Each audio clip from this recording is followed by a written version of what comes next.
Salutations, my fellow dandies. It's me, Jack Dandy. And today we are playing Final Fantasy XIV, as we do every Friday.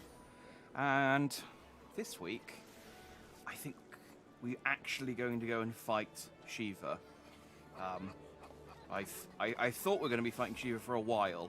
But we definitely, I think I'm like 2 missions away from it. We're definitely going to go fight Shiva today. Where do I need to go to fight Shiva?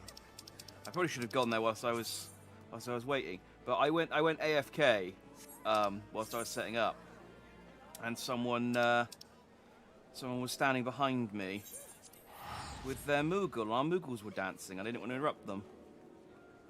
I realised I should have mentioned that whilst they were still dancing, but oh, there we go. Someone's playing music. I sat over in Limsa and no one was playing any music.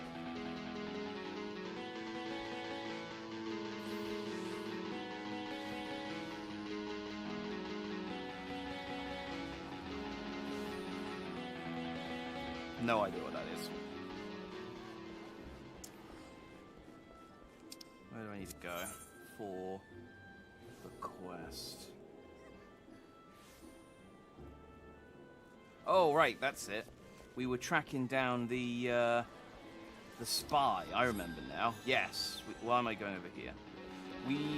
So last time we had identified a spy within Ul'Dan's upper ranks. The second in command was the Ivy, who had been leaking secrets, and me and Ilberd were tailing her, and I just got the rest of my Eventide clothes. That was basically where we got to. I stopped when I got my clothes, because I was like, well, I've got my full set of Eventide clothes. I don't need you anymore. But well, it's been a week and now I need you again. So let's carry on. Because I guess I need the belt, which is going to get deleted from the game in a few weeks, but what voice did you have, Ilbert? I think it was, our hunt leads to the East Shroud Scion. I suggest we follow Royal's example and take the ferry from West Shore Pier. Your doubtless wish to make certain preparations. See to them while I go on ahead. I shall wait for you at Sweet Bloom Pier. No one ever wants to go with me. No one's ever like, oh, I accidentally dismissed my Moogle. Well, who have we got today? Oh, we got the little doggy. That's fine. We'll take the doggy. No one ever wants to go with me anywhere. Everyone's always... I don't know what this is. Oh, someone's playing the Evangelion theme. I recognise that one.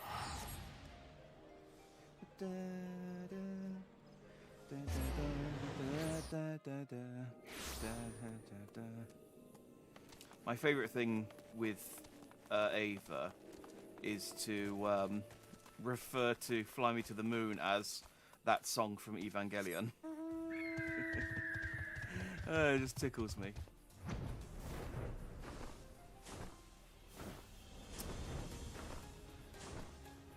Yeah, so once we beat Shiva, that's the last of the 6 primals. Well, the 6 main crystal primals, I guess. Because I think Bahamut's still considered a primal, and we haven't beaten him up yet. Ilbert, my man.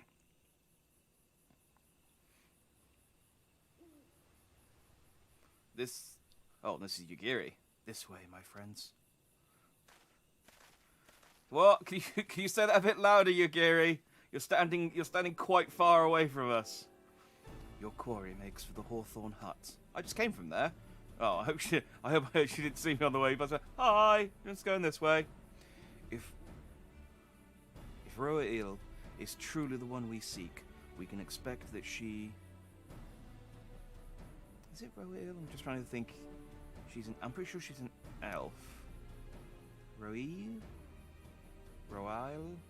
I don't know. We'll just go stick with Roail until we hear it.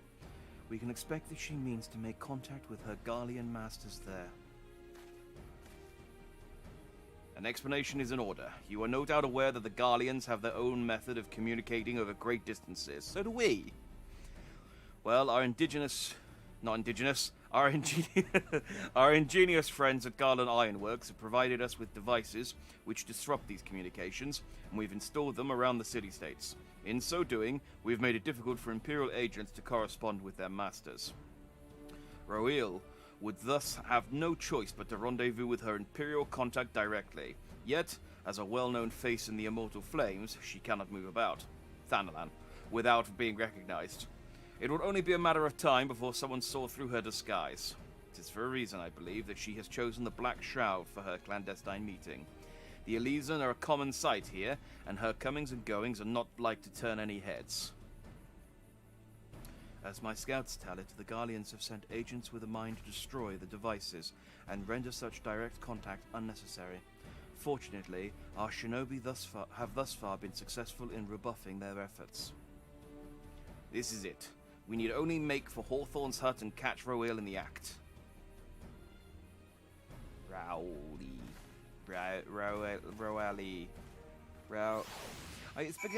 how they're going to say a name and it's going to be like, it's Raoif. It's like, where did the F come from? Damn these names.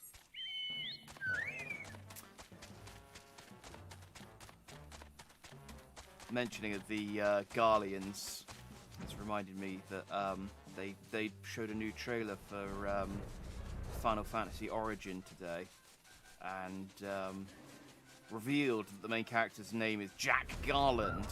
It's like, oh, does that mean he's the Garland?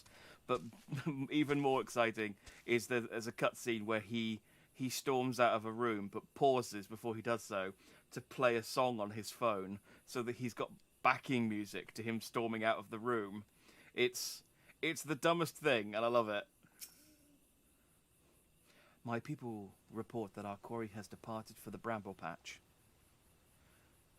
The ivy returns to the gnarls whence she came, but perhaps it is all for the better. To convict someone of her standing, we will require damning evidence against her. What could be better than to catch her in the act when she meets her with Garlean masters? My countrymen and I shall lie in wait in the shadows. Tread warily, my friends. Oh, I really want Yugiri to just like Naruto run out of scenes. Just sprint off with her arms flailing behind her.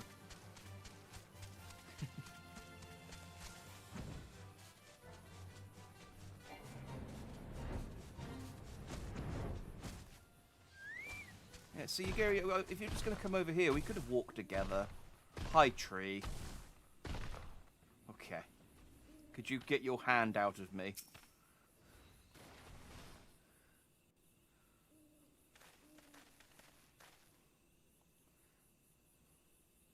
Just beyond, Roel is in conversation with an individual clad in the manner of an adventurer, an Imperial intermediary, no doubt. This is it, with me. Nod. My contribution.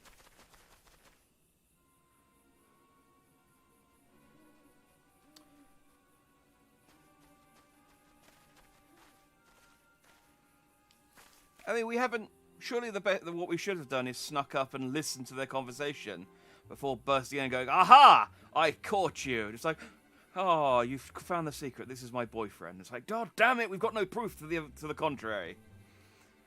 Flame Marshal Alain Royale, you are under arrest for treason and espionage. You were followed, you bloody fool.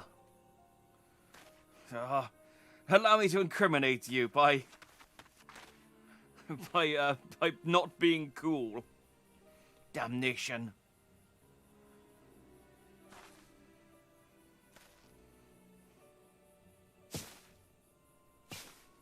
Yeah. Start doing hand signs. Pull a scroll from your back and summon a frog. That's a weird face to make for some of the hump thing. You are unarmed, my lady, and scarcely garbed for battle. But if you wish to fight, you are welcome to try. I've got my oven gloves on. What is the meaning of this, Captain? Would you arrest me for strolling in the Twelveswood? When last I looked, that was no crime, and neither was conversing with passing strangers. You would feign ignorance, then? Very well. If you do think of something to say, there will be plenty of time to say it later. Now come quietly, or I shall make you wish you had.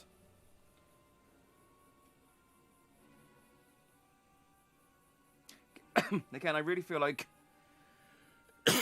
we should have listened to her conversation, so we can be like, well, we heard you talking about it. At this point, we have literally just, yeah, she's got a pretty strong defense. I was just trying to buy some black market triple triad cards. You know how rare these things are? It's a first edition shadowless Varn. Oh, you fools. I will offer you no struggle. After all, I have naught to hide.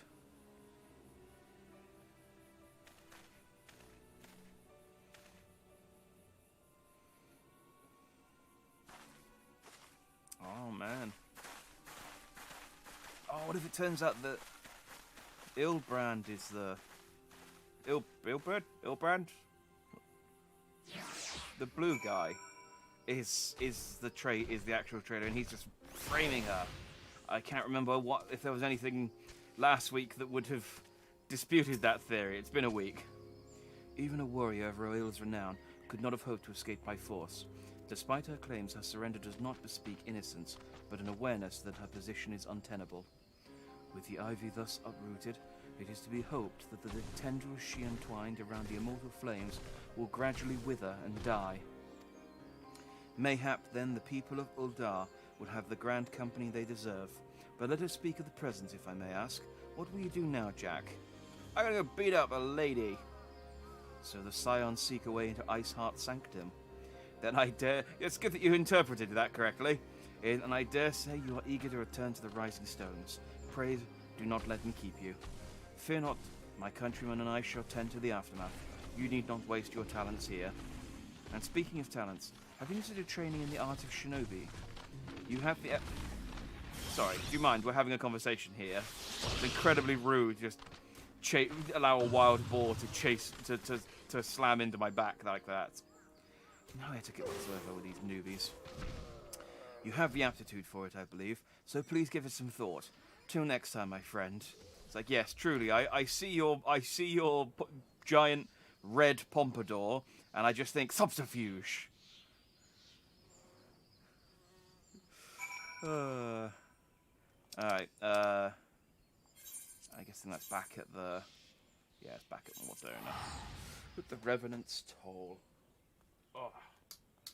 I had fish for dinner. I swear I've got a bone in my throat. And it's just like one of the really, really, really tiny ones. Or a bone pricked me on the way down. And now it's just... I don't know if festering is the right word, but it's festering. Ugh. Never eaten unfilleted fish again. Mostly just because it's just, there's a lot of fish. It's a lot of faff. And there's a lot of fish. I mean, I shouldn't have to throw... Well, I suppose I do with chicken as well. Although, again, I'd rather just eat chicken fillets as well. Bones are problematic. I've been saying that for years. If we didn't have bones, we wouldn't break them. I mean, there's probably some cons to not having bones, but I can't think of any at this moment. Whee! Let's zoom in. Welcome back, Jack. I understand that Alphino has a task for you. May I ask what it was? Subterfuge. Charges of treason and espionage against Alain Royal. I can scarce believe it. Could there not have been some manner of misunderstanding? No, it avails us naught to dwell on it. Whatever the truth may be, we must trust to the authorities to uncover it. Let us speak of another matter. I am pleased to report that we have made progress in our efforts to find a way into Iceheart's sanctum. We found the door. Money. Yeah, I don't even know if I want the even star belt, honestly. I guess I'll get it so I've got the whole set, but... like, I mean, these are going away anyway. and it's not good, and you can't see it. But the silver, 2 silver pieces is what, 1,000 gold, Jigil? It's not much, is it? As you may recall, Iceheart used the Aetherite in the depths of Snowcloak to teleport a short distance to the west, most likely to a sanctuary of some description. It is there that we suspect she means to summon Shiva using the crystal she stole from the House Fortom caravan. The heretics believe that they were bringing about the second coming of their patron saint, but if, as we suspect, they mean to hold a summoning ritual of the kind employed by the best tribes, by the beast tribes, it seems likely that the result will be something more akin to a primal. Which tribes are the best tribes? The West tribes. Suffice it to say, they must be stopped, and stop them we shall. But first, we must surmount the obstacle that Iceheart has placed in our path. Ordinarily, it would be a simple matter to tap into the established Ethernet and thereby follow our quarry. However, despite our best efforts, we have been unable to ascertain the position of the Aetherite to which she teleported. Our prevailing theory is that she destroyed the second Aetherite upon arrival, a reckless, desperate measure, but also an effective one. After discussing the matter at length with Orange, we have... I can't not pronounce his name with a twang. We have concluded that we lack the expertise to develop a situation. It's not even... It's Orange. Yeah, I think that's that. Which is why we have called upon the aid of one who does possess such expertise. A colleague of ours who is currently en route to Revenant's Toll from Charlian. She should be arriving within the hour, in fact. Charlian. Yeah, that's right. Since you are here, mayhap we could welcome her together. I am certain she would appreciate the gesture. Let us make the gesture, not the jester. Sorry, it's just the way you're dressed. It's a slip of the tongue, because you're dressed like an idiot. Let us make our way to the northern gates and await her coming. Do I know any Charlians other than Ishtola and her mum? Cat girls. Well, it's not Ishtola. Good to see that you guys are hard at work, by the way. You know, I'm just... You know, Shiva? The primal threat? No?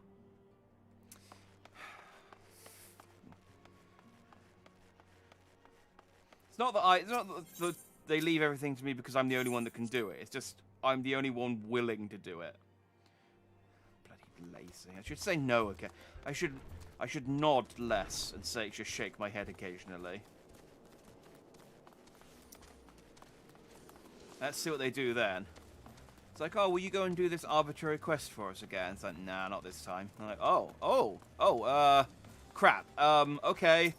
That's fine. I guess we'll find someone else to do it. I really thought you'd say yes. Okay. It really looked like she was doing like an R&B style finger wag at the start then. Or she's just telling me off. So who is it?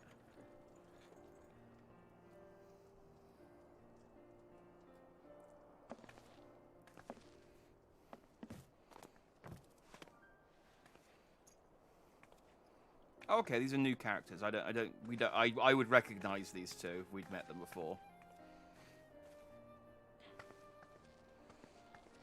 Minfilia, am I right? Oh, dang it, I can't do that voice. None other. I bid you welcome to Revenant's Toll, and thank you for traveling so far on such short notice. As if I could ever say no to Urianger. Moonbreeder is an accomplished Charlian scholar, and an authority on Aetherite technologies. Also, it sounds like she fucks moons. But don't be mistaken, her name's spelt differently. She has played an invaluable role in our search for a means to capture Ascian souls.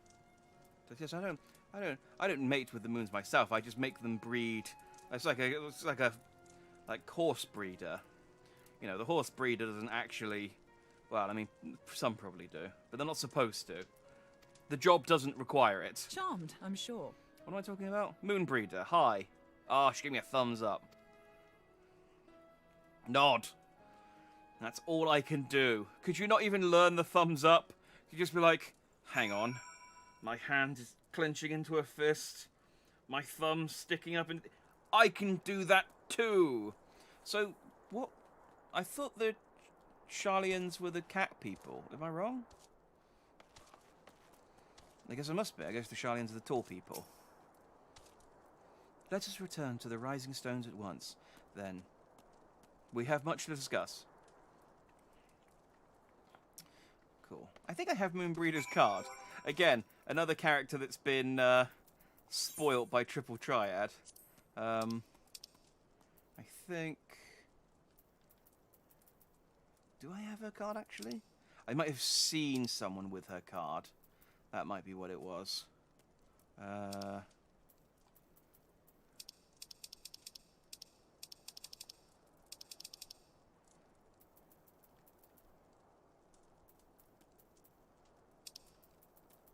Yeah, these should be all the posts.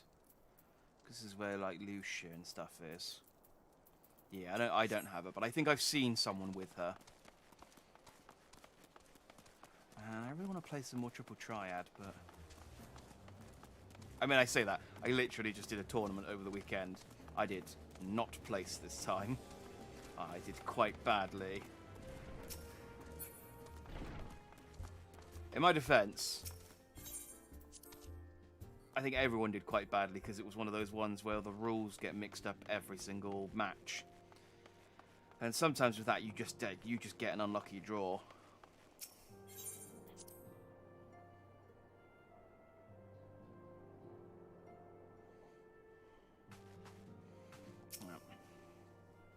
See what Moonbreeder has to say.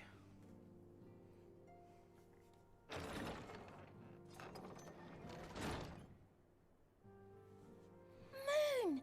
Gods, it's been ages! Oh, longer, sister.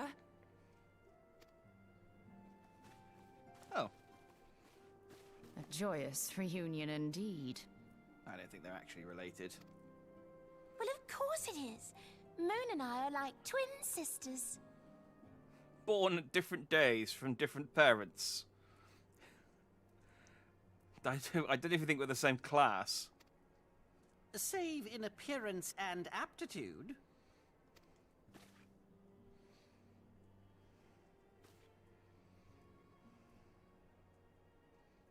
Plus she laughs silently. Everyone, if I could have your attention. We have with us an esteemed guest who has come from Sharlian to assist us. I bid Moonbreeder join us here the that cats she are might share with Makote, us aren't her they? extensive knowledge of Aetherites. I'll learn the race names all eventually. Also, as many of you are already aware, she has been overseeing our research into white auracite, a sample of which she has been good enough to bring with her.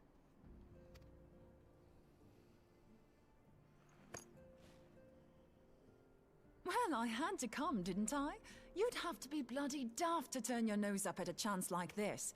Where better to conduct my final tests than a land so steeped in ether you can taste it? 'Tis plain the passage of the years hath done little to dampen thy youthful spirits. And nothing at all to reform thy youthful manner.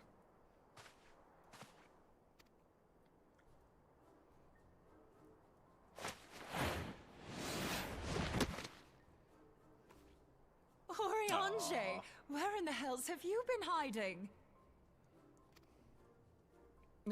Unhand me. Oh, this is a cute cutscene. I come all this way, and that's what you have to say to me. I much preferred when you were pleading with me to drop everything and hurry to your side. What was it you said? None save thee can satisfy this need. Go on.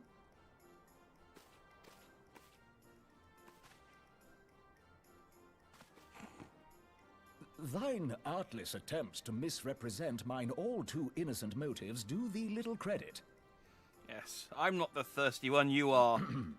Mine intent, as well thou knowest, was but to impress upon thee the gravity of the circumstance. Lest thou doubt, a deiform entity shall shortly be summoned, save if thou and no other grantest my compeers thine aid. You still haven't found it, then? Your missing aetherite? No, and we've done almost We have nothing. not. No. Yes. We've been looking for almost an hour now. We know that Iceheart teleported to an aetherite not far from the first. Yet even after careful analysis, we could not locate the second beacon. We now suspect that the heretics destroyed the second aetherite to impede our pursuit. Our allies continue to scour Snowcloak for Iceheart's sanctuary, but we have no guarantee that they will find it. Yet it must be found, for even now Iceheart prepares to call upon Saint Shiva. If aetherite is so easy to destroy, would the Garleans, would it not be in their interest to destroy all the aetherite points around Eorzea to stop people from fast traveling? Just send in some, I don't know, like a suicide squad. Some kind of suicide squad into each of the 3 main towns, strapped with magitech bombs or something, I don't know. The gates seem like pretty poorly guarded. I think it'd be alright. Just walk up to the big aetherite thing, and then, boom. Aetherite, and lots of dancing cat girls and musicians dead. It's like a win-win for the Garleans. They hate cat girls. I'm sorry, but if the aetherite's been destroyed, then that's that. Although, you're absolutely sure she used the first aetherite, are you? She didn't just use teleportation magics? One of our own bore witness to her escape. I can say with absolute certainty that Iceheart used the aetherite. Yeah. She touched it and everything. In that case, there might be a way, so long as the ethereal current is still flowing. Truly? How? We use the current to recreate the beacon. As you know, aetherites are a bit like lighthouses. We use them to reconstitute our physical forms when crossing the ethereal sea. Without them, we'd lose all sense of direction and our essence would dissipate. So you're saying that if I got into the one aetherite crystal, and then in between me going to the other one, someone destroyed it, I would just break up into ether? However, we don't rely solely on these beacons. There are currents of ether which flow between them, currents which help guide us to our destination. I didn't realise this teleportation mechanic had such grave consequences if it goes wrong. Now, these currents will gradually dwindle away to nothing if an aetherite is destroyed.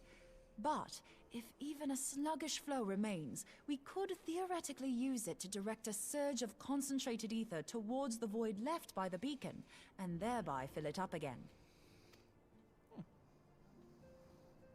Like opening the floodgates to fill a dry riverbed. Though, correct me if I'm wrong, but would we not need a veritable reservoir of ether? Yes. In concert, we might manage to channel a sufficient volume, yet that is not my chief concern. You need to. We'll need several sacrifices for this plan to work. I understand you've just left in some refugees. This seems like I've got a win-win solution for you. To direct the flow of so great a volume of ether with the requisite precision would be a nigh impossible task in itself. I barely succeeded in facilitating travel to an unattuned beacon. That which you describe sounds considerably more difficult.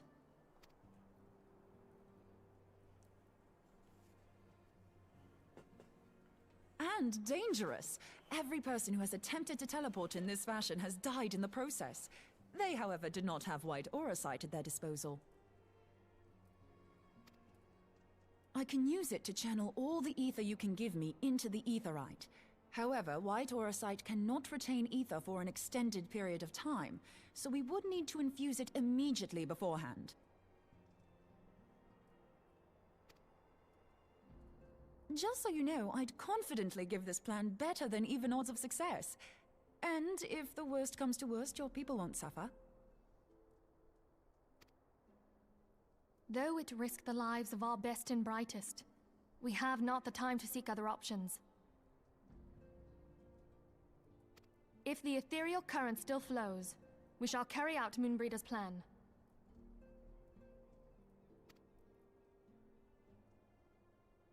That's the spirit. Let's roll the dice.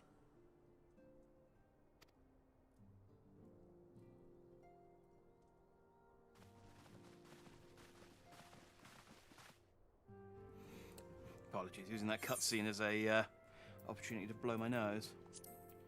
I was going to say, what was I going to say?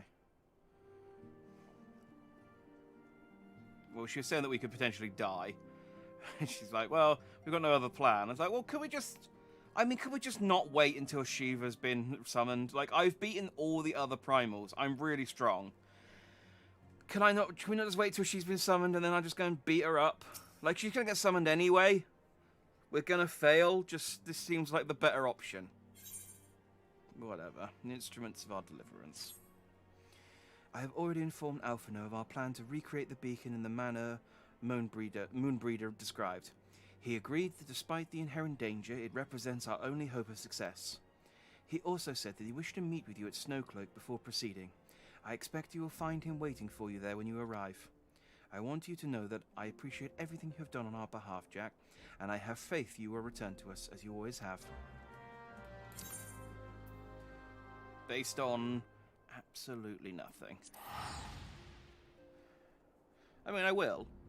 Again, some of the tension is like taken out of games like this, where it's like, I know that I can't possibly die, so there's no kind of, I mean, you can play the, I mean, you know, in universe explanation of, oh no, there's a very good chance that you won't make it out of this, and it's like, I mean, I will. I mean, what's going to happen if I fail? They're going to cancel my subscription, delete my character. Is that what happens? Although that would be an interesting model for a game. I think some games have done that before. Like there was that one. I know there was that game there when you failed, it deleted itself from your hard drive, and you couldn't. You had to like register an account, which you had to confirm, and you could only use the account once. And then yeah, if you died, it deleted your save, deleted your character, and deleted the game from the hard drive.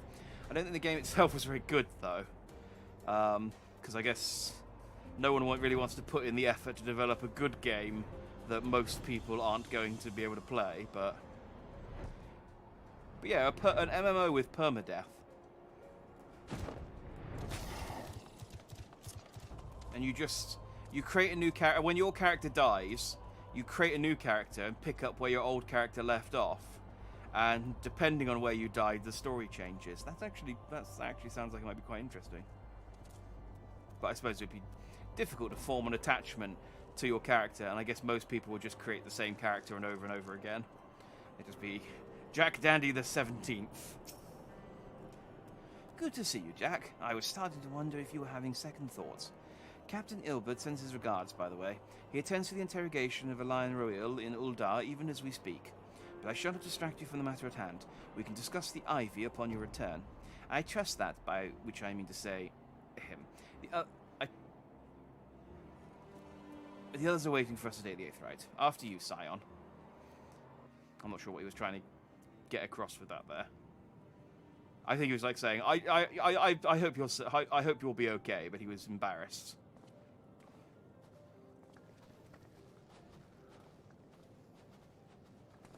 What's up, everyone? The main character's here.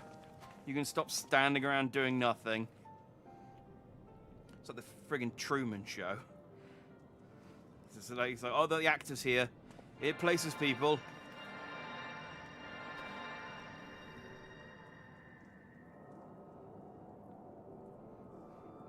Being Alphino just like, no, you, this is enough. already? I told you I couldn't do Moonbreeder's voice.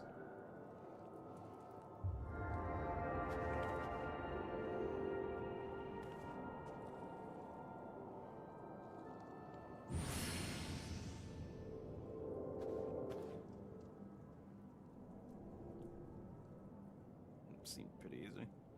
Ha! It worked, I think. Try attuning to the aether right now. Feel the current and try to locate the beacon.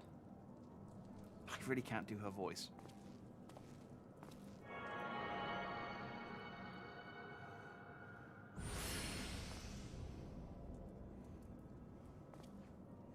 We have done all we can, Jack. For now, let us withdraw. No, we have to take advantage of this whilst, while we can. When your final preparations are complete, you must seek out the beacon we have created. If, by the grace of the 12, you arrive safely, you must stop Iceheart before she summons Shiva. Nod. It's awfully windy in this cave, I must say. I go, aren't we underground? Why is there so much wind?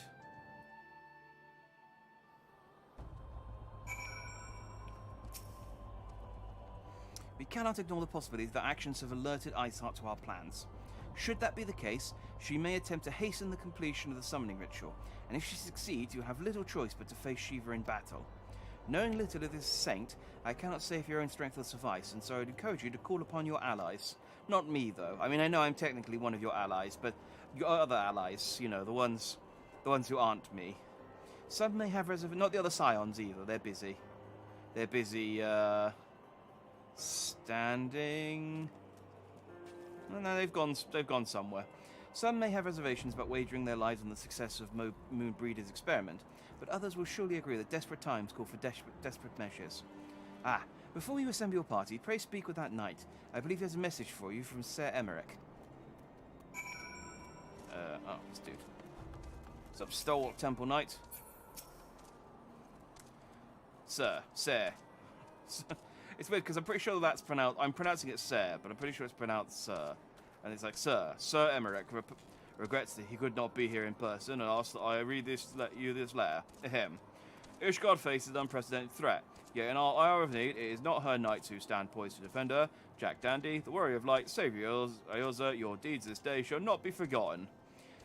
Where others would flee, you choose to remain. Where others would falter, you rise to the challenge. Where others would use their gifts for selfish ends, you wield yours in service to a greater cause. May Halone bless you with good fortune and see you safely home. Thanks. Alright, cheers. Alright, use the duty finder to confront Shiva. Let's go. That's not the duty finder. That's the duty finder.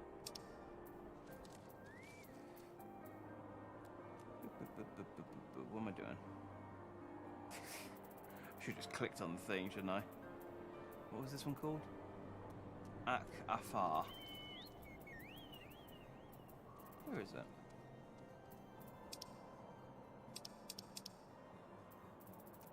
Aha! It's a challenge, not a... There we go.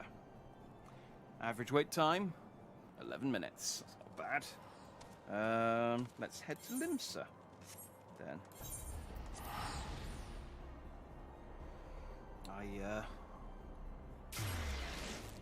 Pretty sure I sent my...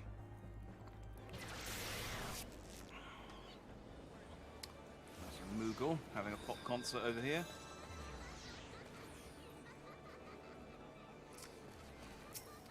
That's Limsa. Let's head to the Outcastle.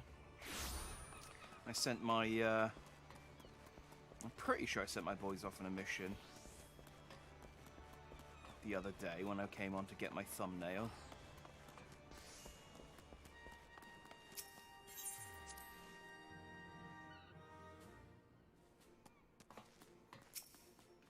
Are we back?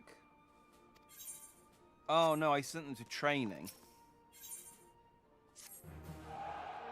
I wanted to increase their mental training. Because they couldn't have enough mental capacity to to do the mission at hand, and they still don't. So that was something of a waste. Oh wait, hang on. Oh, they're 12 shy. Is that going to be... I mean, they're okay on the other side.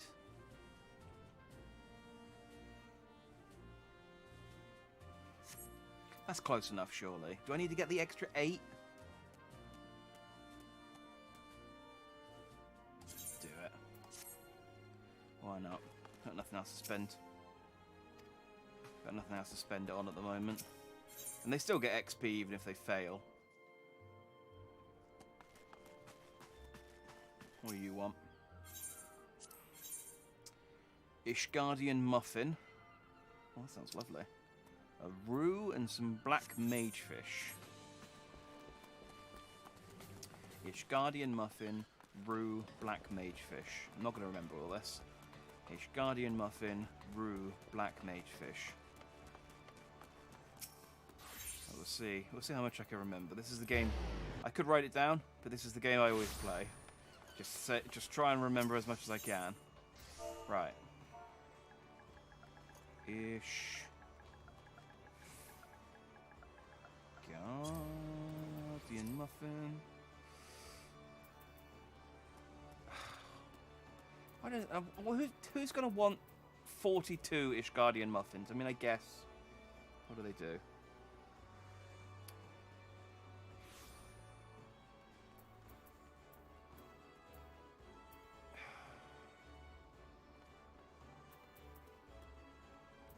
Why couldn't you sell 3?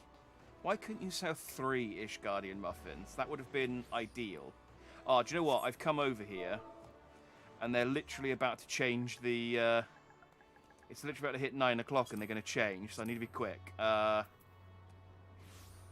way too much. I'm spending 23,000 on 10 of those. What was the other one? It was a... black mage fish?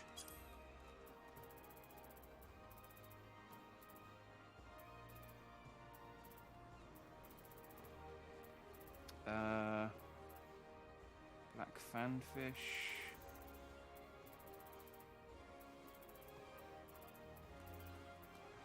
Oh no. It was a mage blackfish. Oh no, black mage fish. 90,000, 40. Come on. Marketplace playing silly buggers. I'm never gonna. I mean, I keep dipping into my house. I can't lean far enough away so you can see how much money I've got. I keep dipping into my house funds as it is. I was at 250 at one point. Now I'm down to 186 because I keep expecting the amount of money to start increasing from the main story quests, but it never does. Anyway, let's go and beat up Shiva.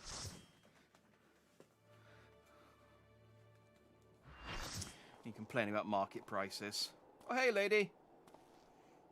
You're Ice Heart, aren't you? But I bet I bet it turns out that she's Shiva in disguise.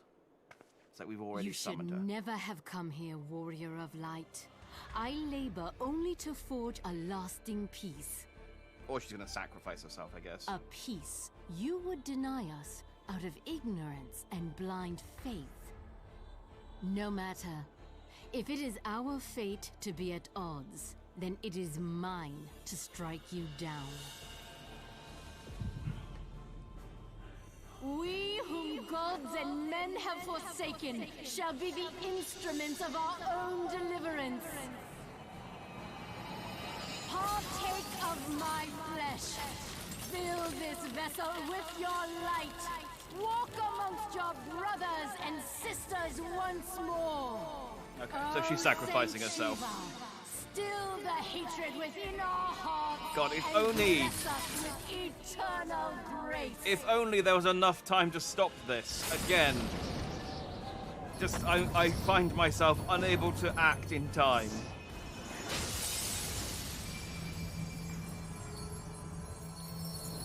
Danny's just like, no, let's see how this plays out again.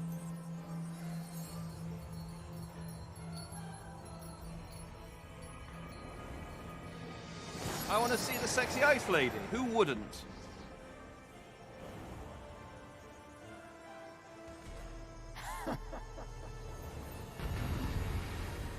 Looks like a Power Rangers villain.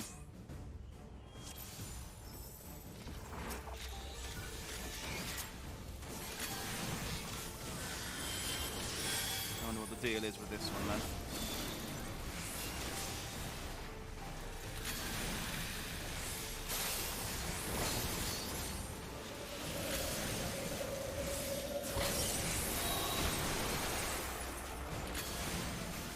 Okay. Seems pretty normal so far.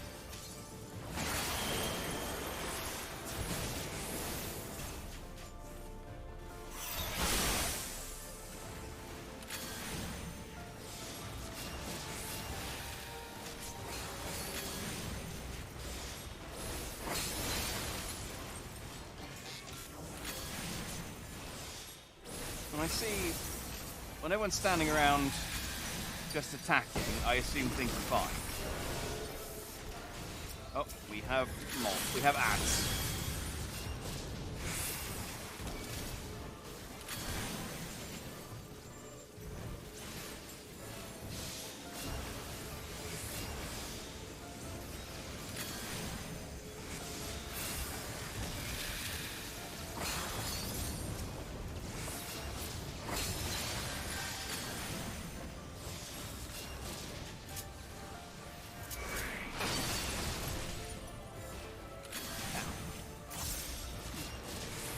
Slid me back slightly. How dare you? Good God.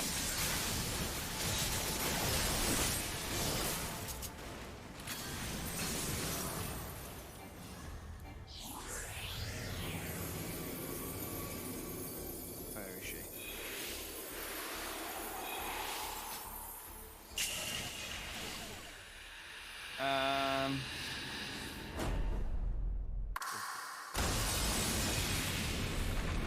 Oh, that's a diamond dust. Yeah. Oh, now there's cool music playing.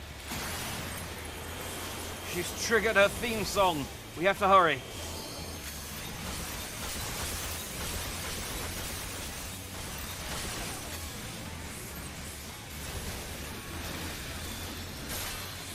Damn it, it's got lyrics. She's getting more powerful.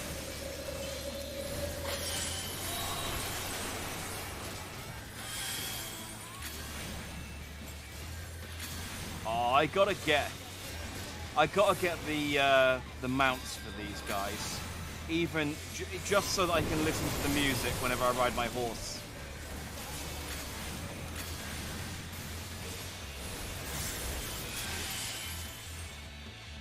Yeah, that was pretty easy.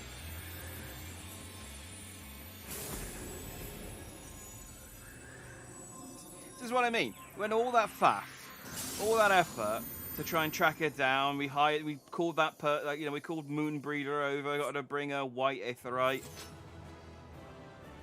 and there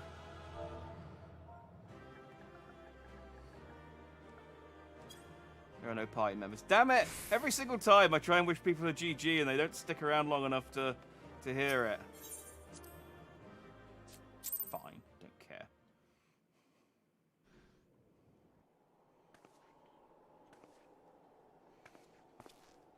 What up?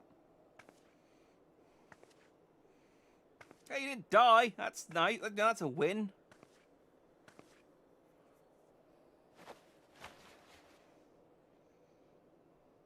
Maybe we can be friends. The other bad guy I beat, I became friends with. Blind bloody fool. No, I just wear sunglasses all the time. They're just to make me look cool. You, of all people, should understand the suffering war begets. That no sacrifice is too great if it brings an end to the violence. Why should I, of all people, know that? Mine is the righteous cause.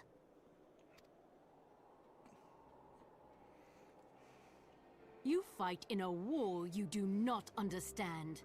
A pawn of liars and schemers. And they are no less ignorant than you, following the creed of their fathers without question, never thinking to ask why. What if they're as ignorant as I am? Maybe they're not lying. Maybe they're just wrong.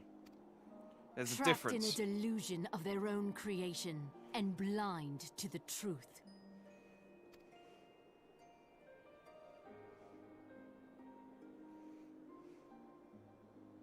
Warrior of Light, redemption is not beyond us.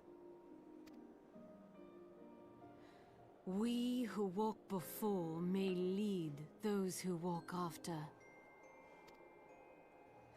Yeah, it'd be tricky Seek to the lead them Keeper of the Lake. from, I guess, See with it's the only way you eyes can lead unclouded. someone.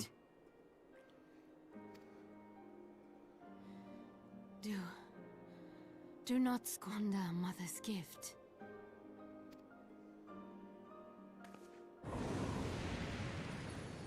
Oh, she exploded. Feel. Think.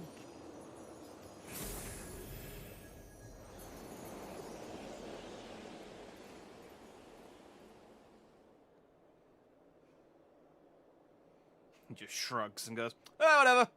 That's fine. Let's move on with my day.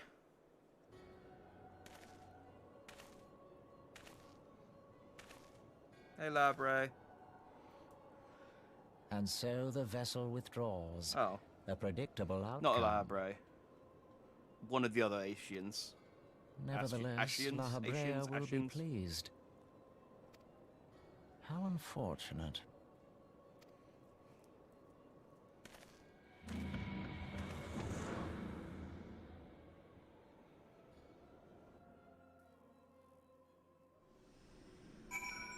Cool. Oh, I'm here.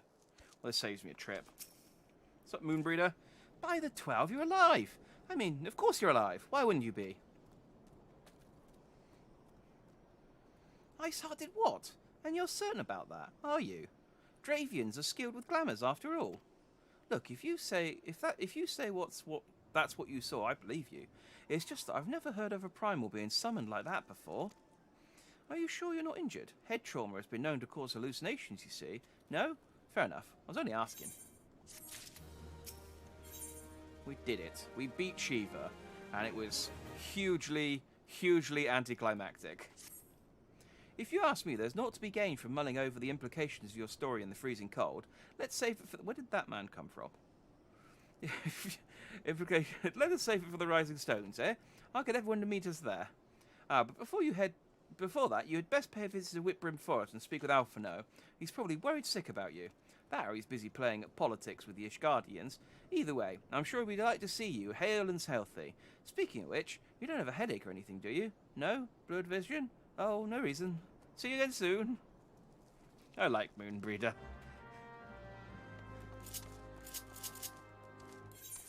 She's delightful. Where do you want me to go?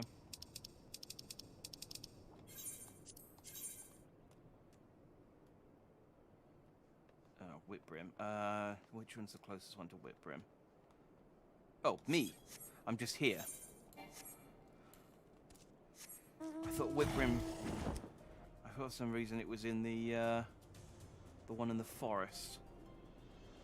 I suppose it makes sense that he just went to the nearest one, didn't disappear into the forest somewhere.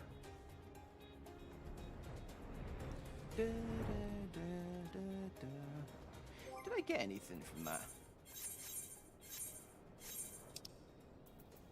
No. There's some bacon broth. I guess I can eat that.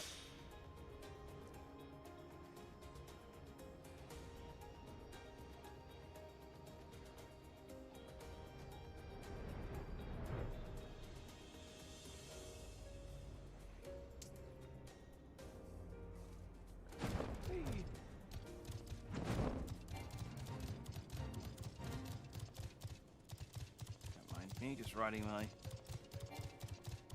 giant epic horse through your tiny staircase. Alphino. There he is, and none the worse for wear. Was there ever any doubt that the Warrior of Light would succeed? I think I speak for us all when I say that I would like nothing more than to hear the stirring tale of your victory, if you would be so kind. Yeah, we just shot at her until she died. I used my sword a bit. And then we were too late to prevent the summoning. But not too late to prevent further loss of life, an outcome worthy of celebration. and one for which we have Jack to thank. Yes, you are right, of course, Sir Emmerich. Oh, that's Sir Emmerich, sorry. I thought you were the guy next to you. His voice is more breathy. Yes, you are, of course, you are right, of course, Sir Emmerich. We should be content with what we have accomplished. I, for one, could not have wished for a better outcome. Shiva is no longer a threat, and the heretics have been routed. There is the matter of Iceheart's escape, but she cannot run for— Oh, she escaped. I thought she just, like, exploded into aether. But she cannot run forever, whether it takes days, weeks, moons, or even years. My knights will find her. In the meantime, Lord Drillamont, is the caravan ready? The caravan. The supplies that your men recovered have been prepared for transport in accordance with your wishes. Rest assured that my knights will see them safely to Revenant's Toll. Of that I have no doubt. I take it these are the self-same supplies the heretics stole from the House Tom caravan? Less the crystals which comprise the bulk of the shipment, yes. Scarcely a fraction of that which was promised, but a meaningful contribution to your cause all the same. On an unrelated note, Jack, might I trouble you to accompany me to Camp Dragonhead at your earliest convenience? 'Tis not for my benefit. A certain lord was most distressed when he learned of your intent to risk life and limb to stop Iceheart. It took half a dozen knights to restrain him, I am told. Whatever, sure. Men give vent to their anxieties in myriad ways. Pray do not think less of him. Okay. Who? I guess it's the guy whose table I keep standing on.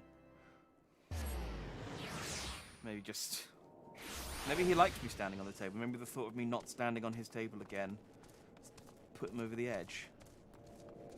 Or maybe the thought of me dying before reimbursing him for the damage to his table annoyed him. You can only... Yeah, so it's Harshafal.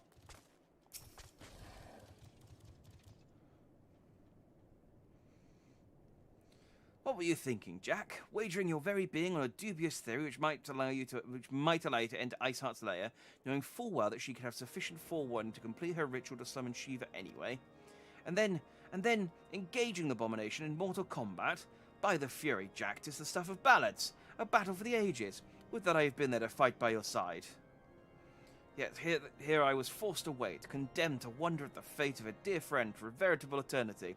I didn't realise that me and Harshafon were, I'm guessing, were that close buddies. I didn't realise, I thought he was just like, I mean, we've talked to him a bit, but it was all kind of work. We've not gone out for drinks or anything. I would not wish such torture on my most hated enemy. But you are here now, and that is what truly matters. Let us move on. Sir Emmerich wished to have words with you and Master Alphino in private. He awaits us in the intercessory. Ah yes, that's how you pronounce it, with several more syllables than necessary.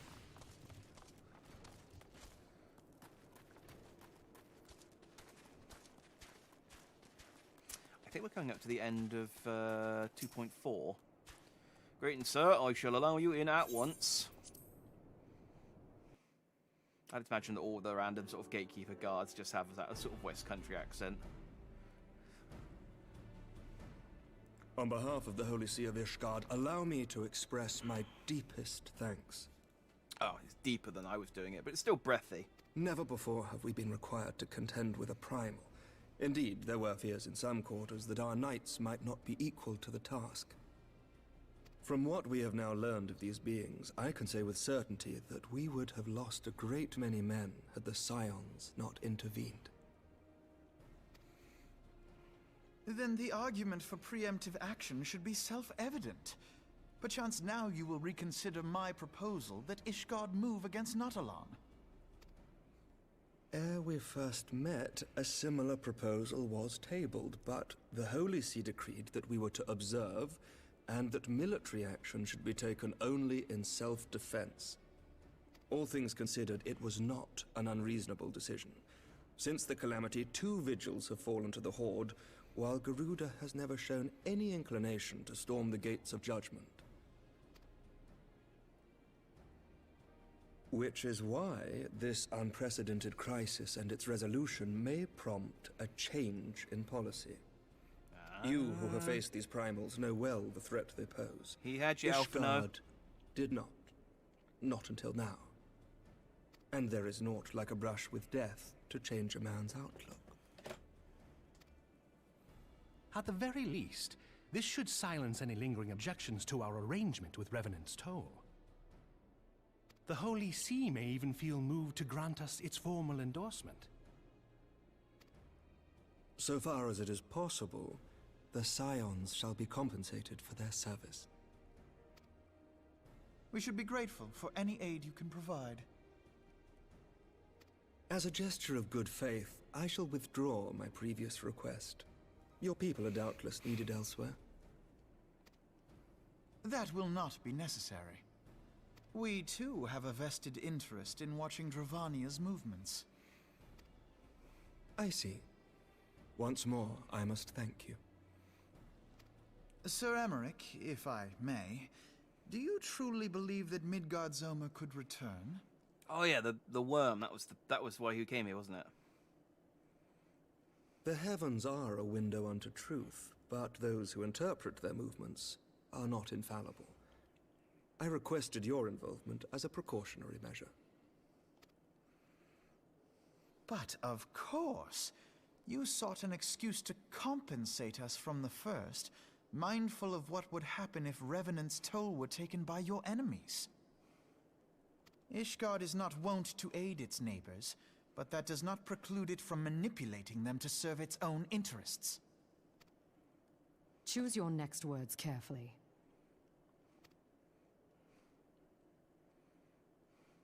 No. Do you know what sort I of will man choose them becomes irrationally. Lord Commander of the Temple Knights? Jack, take it away. Nod. Like, oh, how dare you nod like that with such disdain. One who comes from good stock. I did not. Yet here I am. Now, why do you suppose that is? Because I swiftly learned to tell the difference between words, deeds, and beliefs. You are correct, Master Leveilleur. Ishgard desires to see Revenant's Toll flourish, as it would present a troublesome obstacle to our enemies from the south.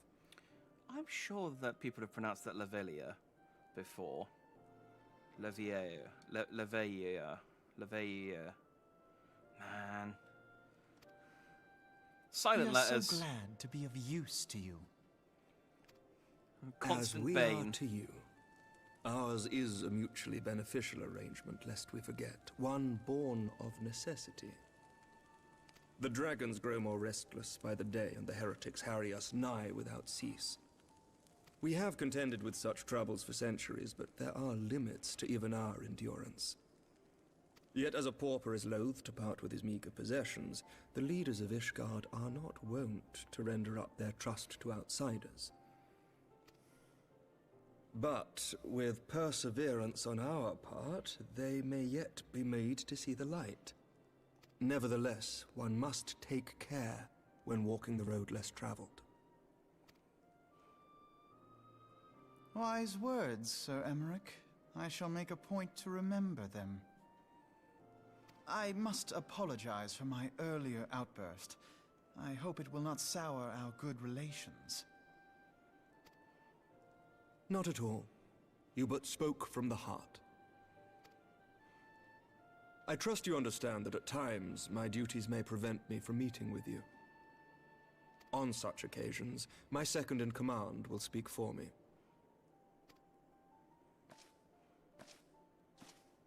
Oh, she can Lucia, introduce her at name. your service. Oh, just her first name. Pray excuse our reticence.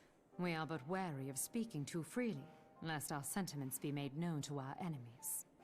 And just cuts back to Jack, and he's like showing the card to Alphino of Lucia, and he's like, "She's a Garlean? Really?" Know that the Lord Commander and I are of one mind. For the sake of Ishgard, and of Eorzea at large, I pray our peoples can put aside their differences. Those who dwell in the past risk losing sight of their future. Oh, she's mad at me for beating up the Garleans. Should aught befall one of our shipments, pray inform Lucia immediately. You may also relay to her any words you might have for me alone. Not being of Ishgardian birth, she owes no allegiance to any noble house, making her as near to incorruptible as one can find in my homeland. Suffice it to say, I trust her completely, and so may you. So I wonder if Emmerich knows that she's Garlean. I should point out, I know that she's a Garlean because I have her triple triad card, which has her full name. But I wonder if Emmerich knows, or whether he knows that she's Garlean and she's reformed, or whether she's hiding it and is a double spy. Which reminds me, Lord Orchiffon, if you would be so kind. You don't even pronounce the H. Orchiffon. Certainly.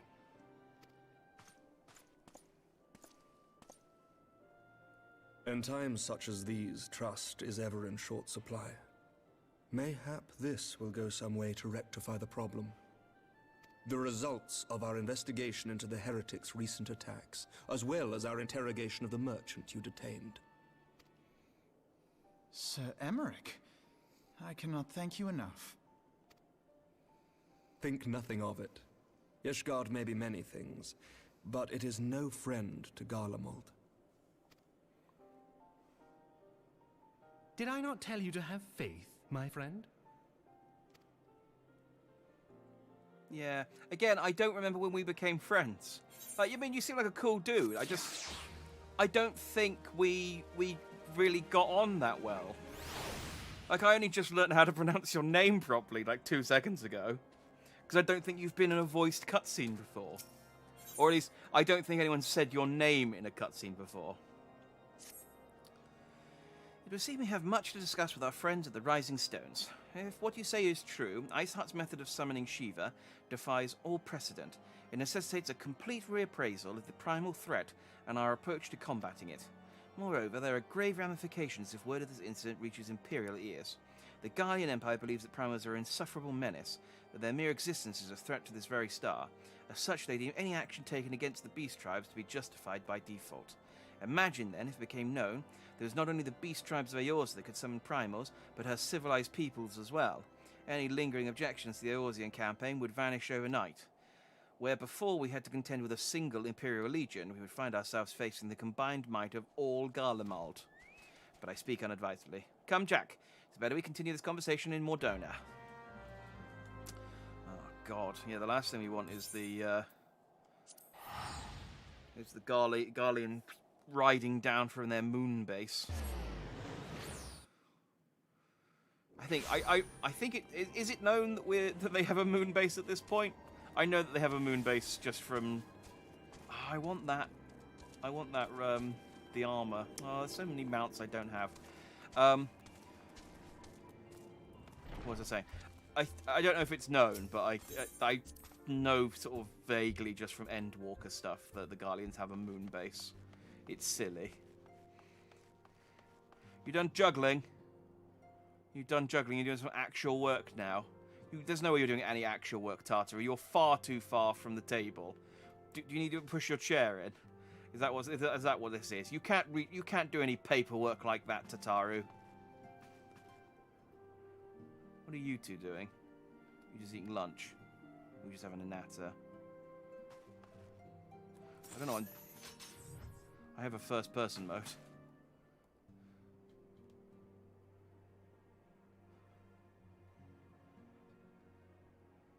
Well, whatever Ishtar is telling Papalimo, he seems enthralled. He seems enthralled or is trying with all of his effort to stay awake. It's hard to tell.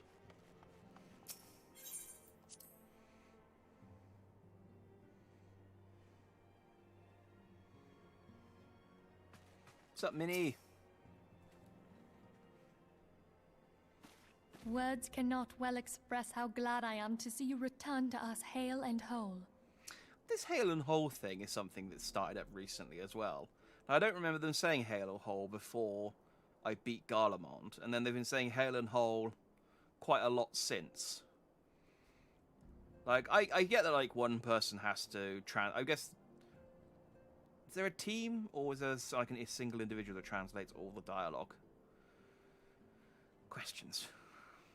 Needless to say, I am most eager to hear your account of that which occurred in Kurthis, assuming you're ready to speak of it. There's just certain words that I have never heard more in my life than in this game. Anon, henceforth, Halen, sound, whatever it was.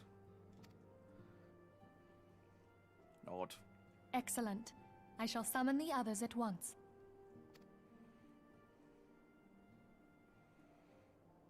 You sure you won't summon them anon?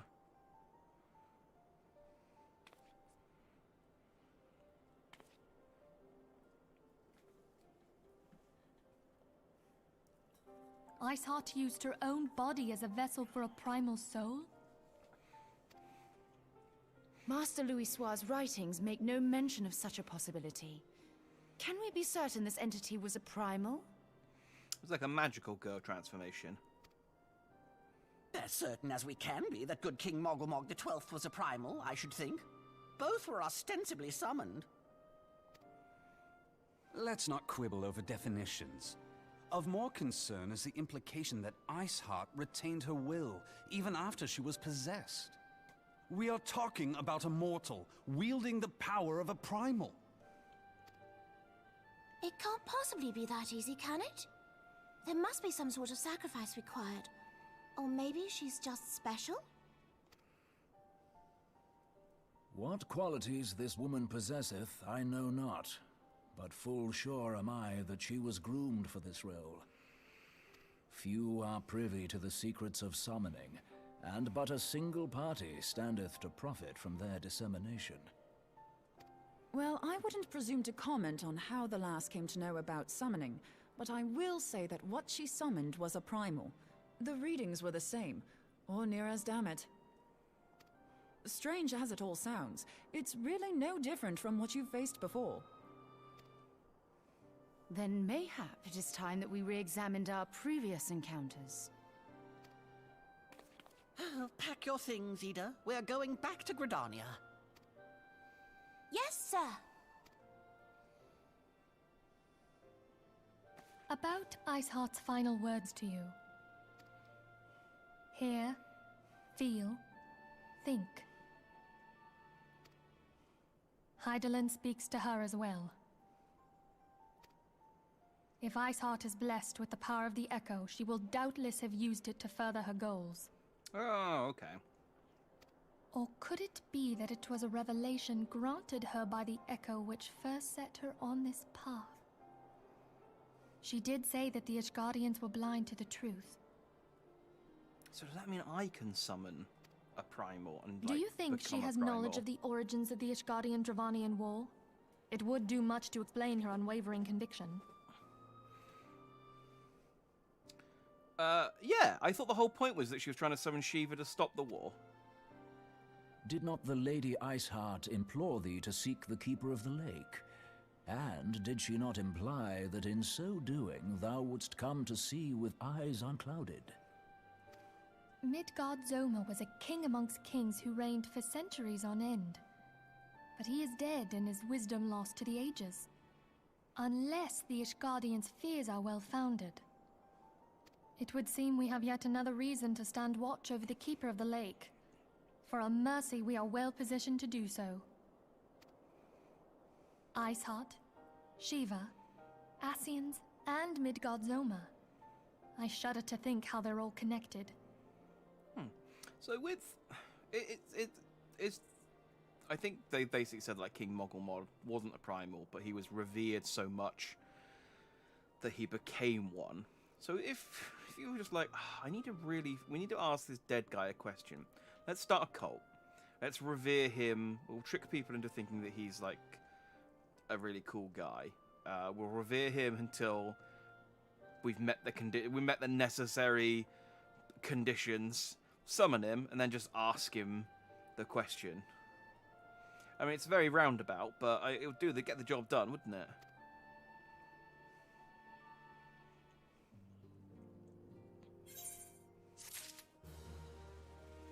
like, oh, we found this treasure chest, but it's locked with a 9-digit combination. Let's start a cult. Come on, we'll round up the lads.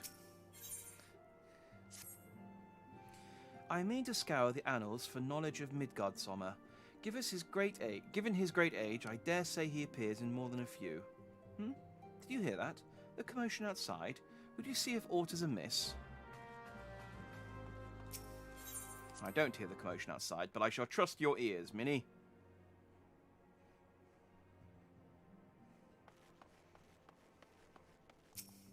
What's up, Alfie?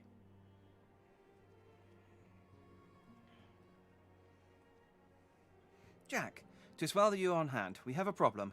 Roeil has escaped. It happened shortly after the Immortal Flames took her into custody.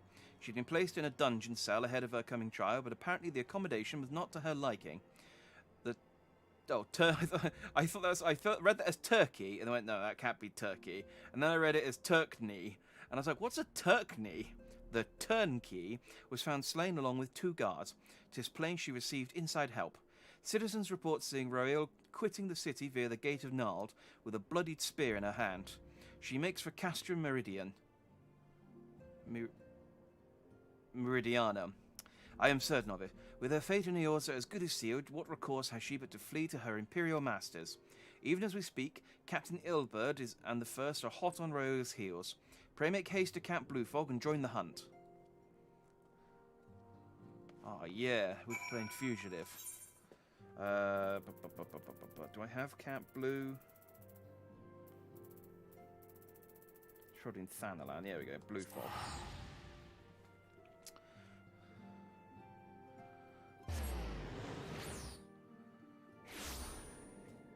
Maybe by the end of this I'd know how to pronounce her name. Ilberd, my man. My thanks for coming, Scion. I have spoken with the soldiers here. They say that Roeil walked through the camp not a bell ago. Aye, she walked right through. You did not mishear. We have Ralbound's decision to keep the matter secret to thank for that. Bad for morale, he said. As a result, not a single flame in the garrison made any attempt to detain her, and so here we are. Roeil must not be allowed to reach Castrum Meridianum. Bye. Alright. Rude. That's incredibly rude, Ilbred, but whatever.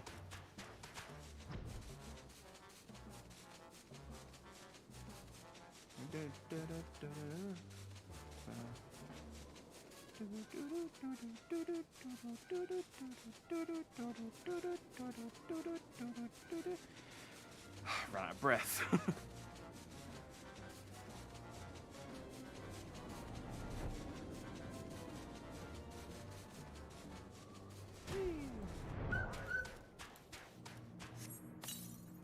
Let's top up my Augustus. Not that he's had much chance to participate, but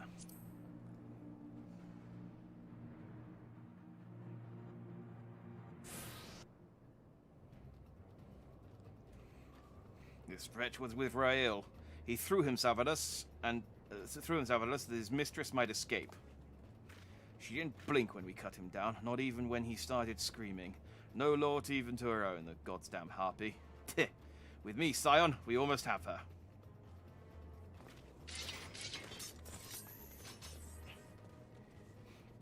Is that one guy just not wearing his uniform?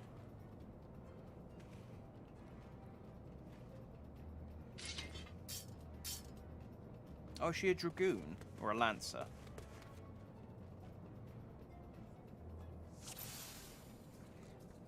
Oh, okay, we're fighting.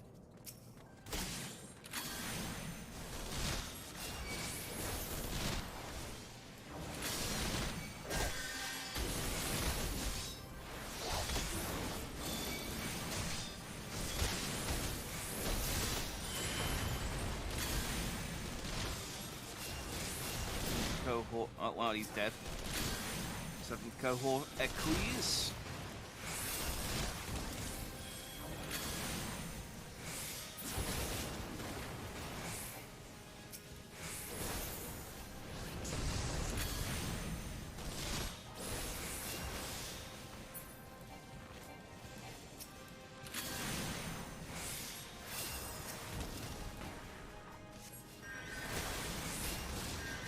I never know where to focus on.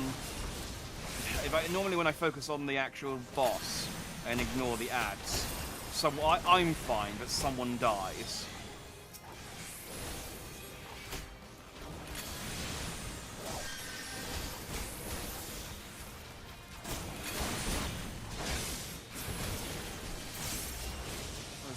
Death claws, get away! This isn't Fallout. No, no.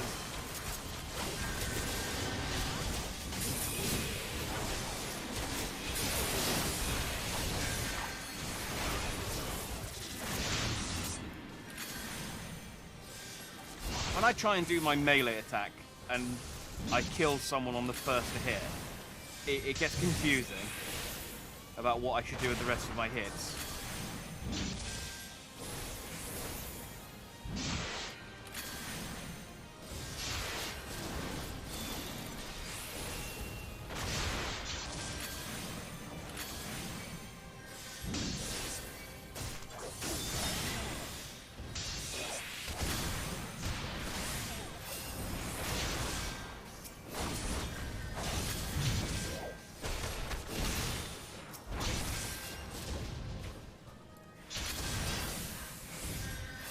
Go then, Colossus.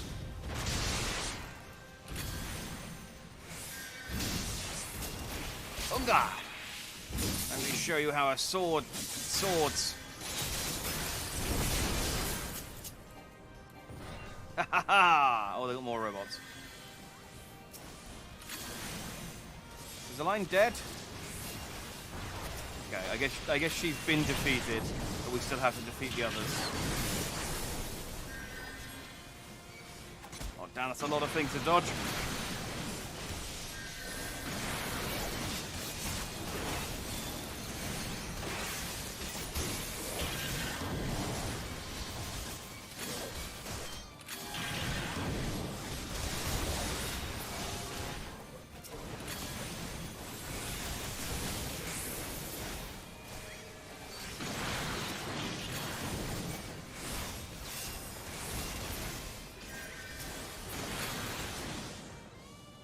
Yay!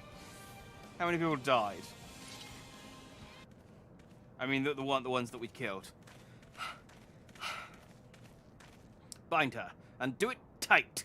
I want to see her. I want to see the flesh, like, bulge under the ropes. Don't ask why. Yes, sir.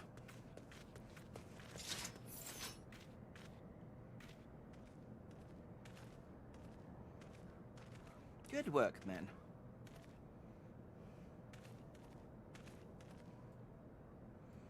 She and her Imperial cronies pushed us close, but we were better. Behold, a respected officer of the Immortal Flames. People looked up to you as one of the Order's founding members, one of its pillars. It saddens me to see you fallen so low. What would you know of low, you spoiled little lordling who has never known any want? I've wanted things. I want world peace. Ah! People such as you take wealth and birth for granted. You think it your God's-given right to rule over others. You know naught of our plight, the injustices that we low-born H-Guardians must endure. To the noble lords and ladies, we are not people, but resources to be consumed. I did what I had to do to survive, stealing, killing, even whoring myself. It is no fault of mine if fools imagined me a paragon when I joined the Flames. To hear you tell it, one would think you the only person ever to have suffered. In case you have forgotten, Raoban himself was born into poverty, as was I. We lived hand to mouth with little more than the shirts on our backs. Hunger was our constant companion. Yet never did we bemoan our lot in life, nor did we begrudge others their fortunes. We accepted the hand that we had been dealt and played it to the best of our ability.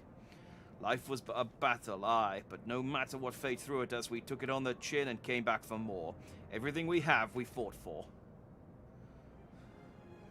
How are we any different then? You're on the floor tied up, and I'm not. 'Tis true that we were both mercenaries of lowly birth, and 'tis true that we both had our fair share of struggles. But whereas I sold my sword, you, Marshal, you sold your comrades. If life has taught me one thing, it is that you never betray your own.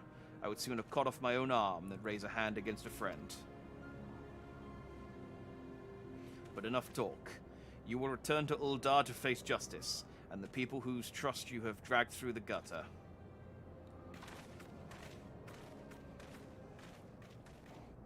He just immediately knocks them over and runs away again. It's like, damn it, stop doing that! Not so much as a hint of remorse. Tis well that this sordid business is finally at an end. A friend's betrayal cuts deeper than steel. We must hope that we have chosen our own allies more wisely than Roban chose his. It's a low blow. Like, she'd been in the job for a while. I have heard. Truly bothersome business. No, I do not foresee a problem on that front. The main concern is Roban. There is no telling what the brute might do. Oh, it's Deleji. Have the blades watch him in the flames day and night. You may leave the Sultana to me. I shall personally attend her grace.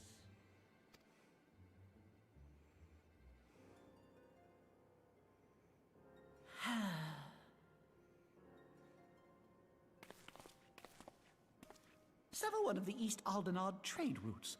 That ought to keep Lolorito occupied for a while.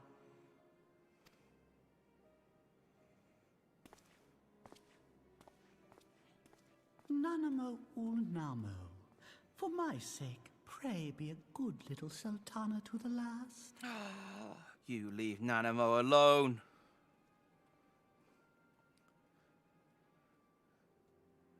She is a... She's my favorite Lalafell. Don't you dare.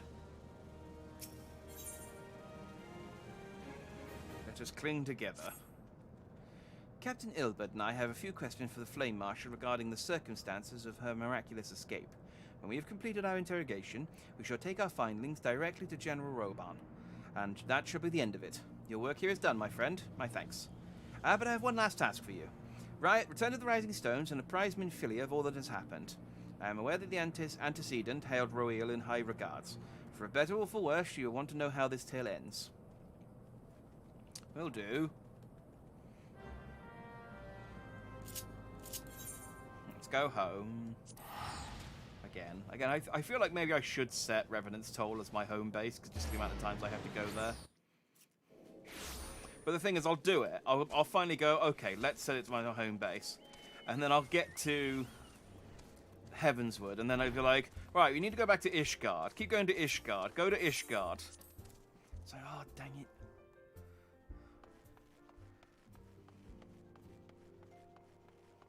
Then again, I mean, it doesn't cost me anything to change it. I don't think. Oh, this was an easy quest.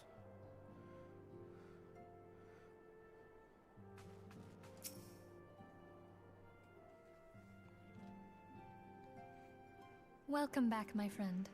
I have already received word from Alfino. To think that Flame Marshal Huayu was the Garlean agent. Huayu? What? How? What to say? How was I ever going to get that correct from reading that? Huayu? None of the words, none of the sounds that I in that name match any of the letters. Come on, Huayu.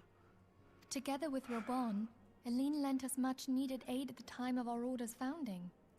She was Every single time someone has an odd pronounced name, and I don't find out until I've said it like 100 times. When we discussed the subject, her eyes fairly shone with determination. Whatever else she may have been, I choose to believe that it was her true self with whom I spoke then. But now is not the time to dwell on such matters. I have an important announcement to make regarding our effort to defeat the Ascians. We shall begin as soon as everyone is assembled. Okay. Ring the little bell, then. There you go. My thanks for coming, friends. Moonbreeder, the floor is yours. So is Moonbreeder a scion now? I'm happy to have her. By now, I'm sure you're all familiar with White Auracite, the miraculous material that'll allow us to capture Ascian souls. Back at Snowcloak, we verified its ability to absorb vast amounts of ether. Alas, it leaves something to be desired in the area of stability. The stone can only store ether for a short while before expelling its contents. In addition to Orocyte's inherent limitations, we must needs be wary of our enemy's strength. Our foe draweth upon an infinite wellspring of power. Even should we succeed in entrapping him, the stone will not long contain his wrath. Meaning that, if we want to kill the swine, we'll have to be quick about it. Oh, okay. I was gonna say, 'Tis our belief that an Ascian soul may be permanently undone, if smitten by a sufficiently concentrated burst of pure ether. Okay. I was gonna say it's pointless using it if it just contains it for a little while. The only just trouble is, we inconvenience the can't say for Ascian. sure how concentrated the burst needs to be. Without knowing how much ether an Ascian soul is composed of, we're basically guessing. Our sole clue lieth in thy struggle with La Hebrea. It's just like, I don't know, like 50. 50 what? 50 ether. Ether isn't measured in numbers. I don't know then. During that encounter, Heidelin bid you forge what she called a Blade of Light, a weapon which took the form of a luminous stream of energy. Based on your description, we believe the blade with which you vanquished your foe was composed of ether. Admittedly, your victory proved ephemeral, as La Hebrea was able to use a crystal of darkness to flee into the space that lies between our world and the void. The fact remains, however, that Heidelin placed the means to destroy the Ascians in your hands. Be that as it may, it would be unwise to assume that she will do the same when we next encounter such a foe. Quite so, my lady. We must needs find the means to forge our own blade of ether, one to equal that which Heidelin did benevolently bestow upon her champion. Oh, we're gonna make like aether sabers.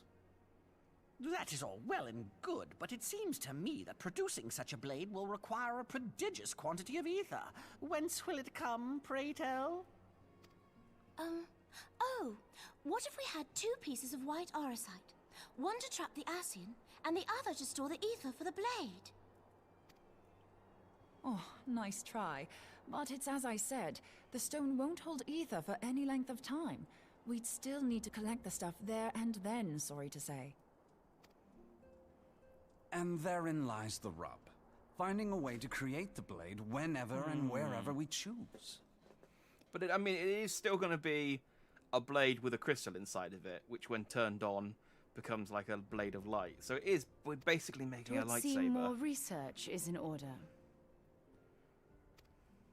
I'm going to linger a while, perform a few more tests on the Orocyte.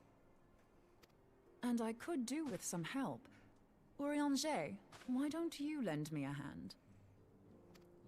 Mine apologies, but I am required at the Waking Sands.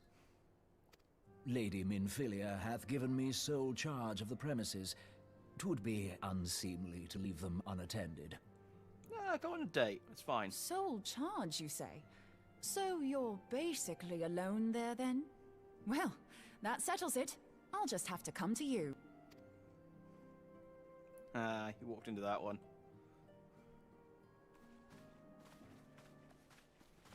What am I doing? While you were afield, word arrived from the Sharlayan motherland. You will recall that a survey party was dispatched to investigate the incident at the Isle of Val. Oh, yeah. What they discovered was troubling, to say the least. According to the report, the Isle has been erased from existence. 'Twas as if a hole had been torn in the very fabric of reality. Aye, yet the mystery endeth not with the Isle's disappearance. It hath come to light that a number of scholars in various other locales were reported missing at a similar juncture. What's more, they all had something in common with the head of the students of Baldessian. Every last one of them was researching a phenomenon called dimensional compression, or the rejoining as the ancient texts call it. I'll be damned if that's a coincidence. Is the rejoining the whole summoning a All indications primal suggest Ascian magical girl involvement. style? But I sense that a force greater still is at work. The entity the Dark Beings call the One True God.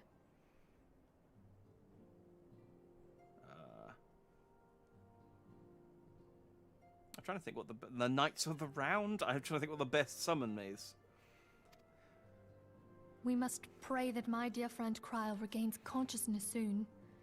If she bore witness to the Isle of Val's final moments, she may be able to shed some light on this mystery. But she wasn't taken because she wasn't researching it. She was there, but she was researching something completely different. Just coincidentally. Or conveniently, I suppose.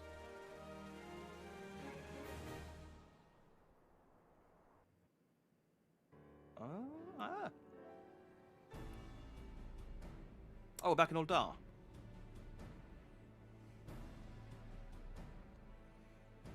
Following the calamity, the forces of the 14th Imperial Legion entrenched themselves in strategic locations across Eorzea. So swiftly did they accomplish this, it was suspected that they had received help. To think that it came from Huayu, my right hand. Yeah, Huayu. Like, just spell things phonetically for me, please. There is more. We have reason to believe that Huayu didn't deal exclusively with the 14th. She also answered to a higher authority in Garlemald. But this higher authority could not have been the Emperor. By consenting to the media project, Solus Zos Galvus showed himself to be more concerned about preventing the spread of primal influence than claiming Eorzea for the Empire. He would happily have seen the lot reduced to ash. We believe a number of high-ranking figures within the royal household were against the decision, but that they knew better than to oppose the Emperor openly. Of course, this didn't prevent them from making clandestine provisions, in which Huayu played a part. I don't know, they're saying her name so much now. Alas, these provisions did not prevent Dalamud from falling, and the ensuing chaos changed the face of the realm forever. Yet Eorzea survived. To all intents and purposes, the Meteor Project had failed, and the Empire was left to rue its lack of a decisive means to eliminate the primals. Until, that is, it stumbled upon the Ultima weapon. Even before the accursed thing was dug up, it seemed to me the 14th had the might to overwhelm our weakened armies. Yet they chose to hide behind their walls. Why? The Black Wolf was wary of making the denizens of Eorzea desperate, lest more primals emerge to bleed the land. The discovery of the Ultima weapon, however, emboldened him to resume his war of conquest in earnest. But there was one in Garlemald who believed that Van Belsar's actions were premature. One who stood higher in the Imperial Army's chain of command. He ordered the Legatus to halt his advance, only to find that the Black Wolf had slipped its leash, and that the 14th now acted alone. In a bid to bring Van Belsar to heel, he used the agent he had planted in Ulda prior to the calamity to undermine the Legion's efforts. A man who outranks Van Belsar, yet opposed the late Emperor's decision to annihilate Eorzea. This could only be the former High Legatus of the Garlean army, now known as Emperor Voris Zos Galvus.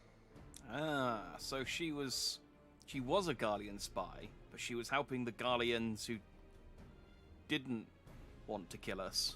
So he was Huayu's true master. So maybe she was okay. But one of several in actual fact. We've learned that even as Huayu served the Empire's interests, she sold Imperial secrets to a certain faction in Eorzea. In so doing, she helped to maintain the status quo, thus prolonging the conflict. Considering who stands to profit from war, it isn't hard to imagine who her other masters were. Seven hells! You mean to say that she was a double agent? Triple, if you consider her services to Van Belsar and the new Emperor as separate. As neatly as these pieces seem to fit, one aspect of the puzzle remains unclear to me. By whose will was the Marshal feeding intelligence to the heretics? And try as I might, I fail to see how aiding their cause would profit either her Imperial or monetarist masters. Could it be that another hand is at work here? If so, Huayu must be made to reveal whose it is.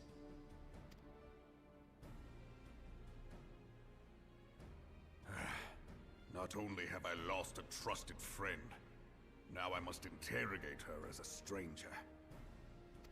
Not a pleasant task, I grant you, but a necessary one. Unless we weed out the ivy, root, stalk, and stem, it will simply grow back.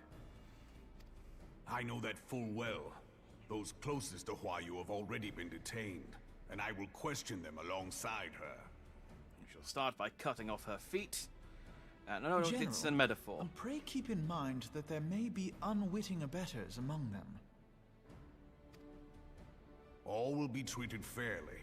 On that you have my word. Those who are innocent have no cause to fear. You have ever been a friend of truth, General. I hope the unpleasant task of weeding out falsehood will not detain you too long. Though it be for the sake of Eorzea, doubting one's comrades is poison to the soul. And with that, I take my leave.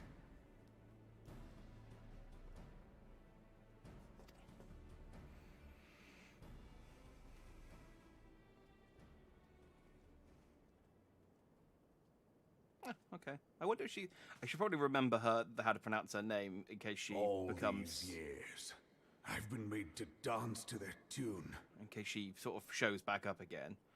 Huawei. Like the phone. How could you, Huayu? Oh. How could you side with them? I'm so bad. Huawei. Oh, I'll say it again. Those cankers who take from this land and give naught in return, who use their power to disempower and grow fat while the people starve. I know you can hear me, monitorous scum. Your crimes will not go unpunished. I'm just imagining Nanamino just sort of bleary-eyed coming out from behind the curtains going, Raoban, I'm trying to sleep. What are you shouting at? One day I will purge this land of your sickness before the eyes of the 12. I swear it.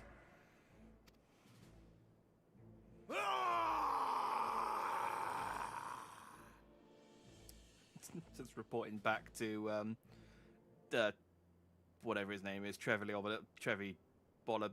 She is in bed. She's just like, Raoban's screaming again in the. I shall have no further need of you this day. Screaming again in the grand hall. Your Grace. You know how he gets. But yeah, someone's just watching Raoban and reports back to Trevi. He's like, yeah, he's just yelling. That not even mine own chambers shall remain private for long.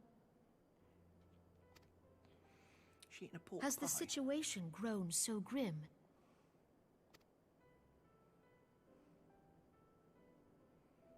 Ever since he proposed the Cartiner Reclamation Bill, Teleji Adeleji has risen to greater prominence upon the backs of impoverished refugees.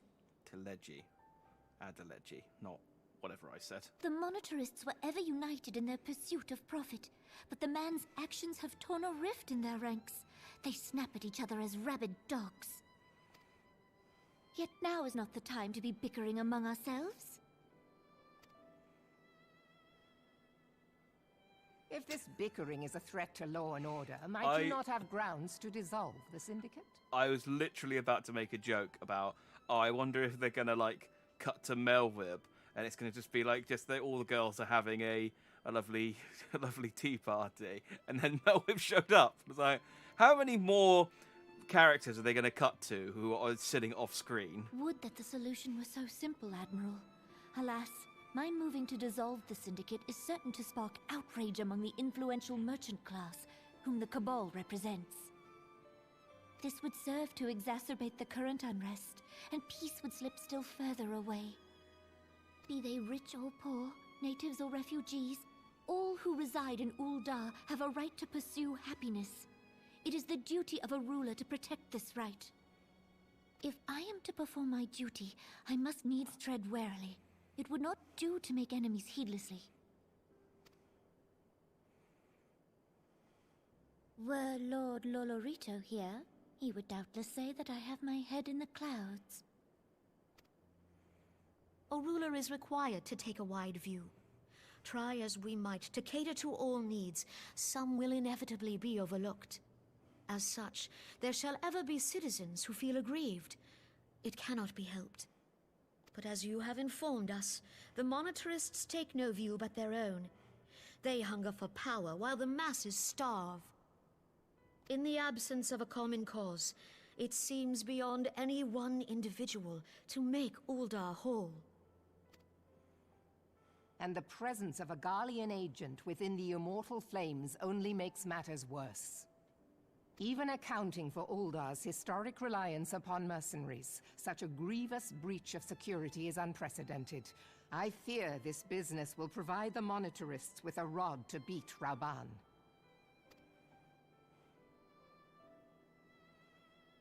Eorzea can ill afford for the Immortal Flames to be dampened now. Ere long, the Garleans will turn their ravenous gaze toward our lands once more.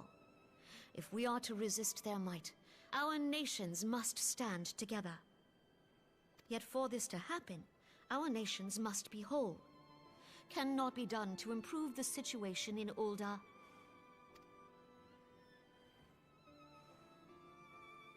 The true wealth of Uldar lies in the health, Your happiness, pastries and are gonna get hopes of their stale. citizens.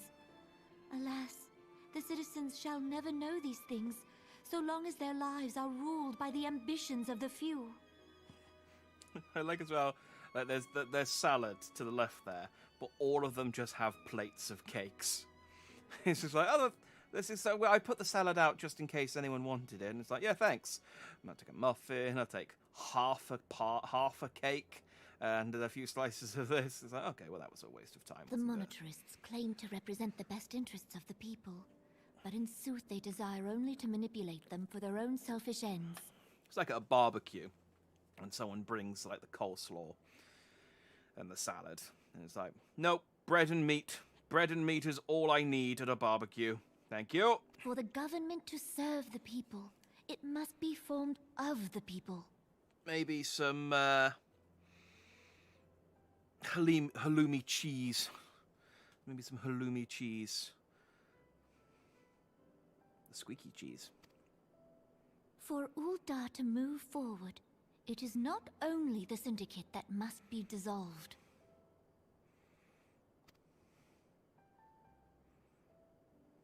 Nay, you jest.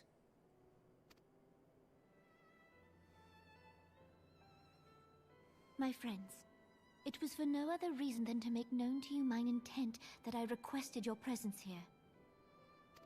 When I make my declaration to the people, chaos shall inevitably ensue. Ah, she's going to dismantle the Sultanate? As the last monarch in the line of Ul, Yeah. I make unto you this request. Help Rauban to preserve order and protect the people. Forsake them, and you forsake yourselves. For a strong Eorzea will ever have need of a strong Uldar. Oh, I never noticed the Ul in her name and the Ul in Uldar. That makes sense. So if... Well, she's like the last monarch of the House of Ul, so they're different houses, and if they take over, does it become a different Dar? Guess it must. Your Grace, are you certain of this? There is no other way. When the time is ripe, the nation shall become a true republic. Both royalists and monetarists shall cease to be. Uldar will no longer belong to kings or queens or merchant princes, but to her people. Ah, see, Nanamo's the best. She's adorable, and she has a sense of responsibility.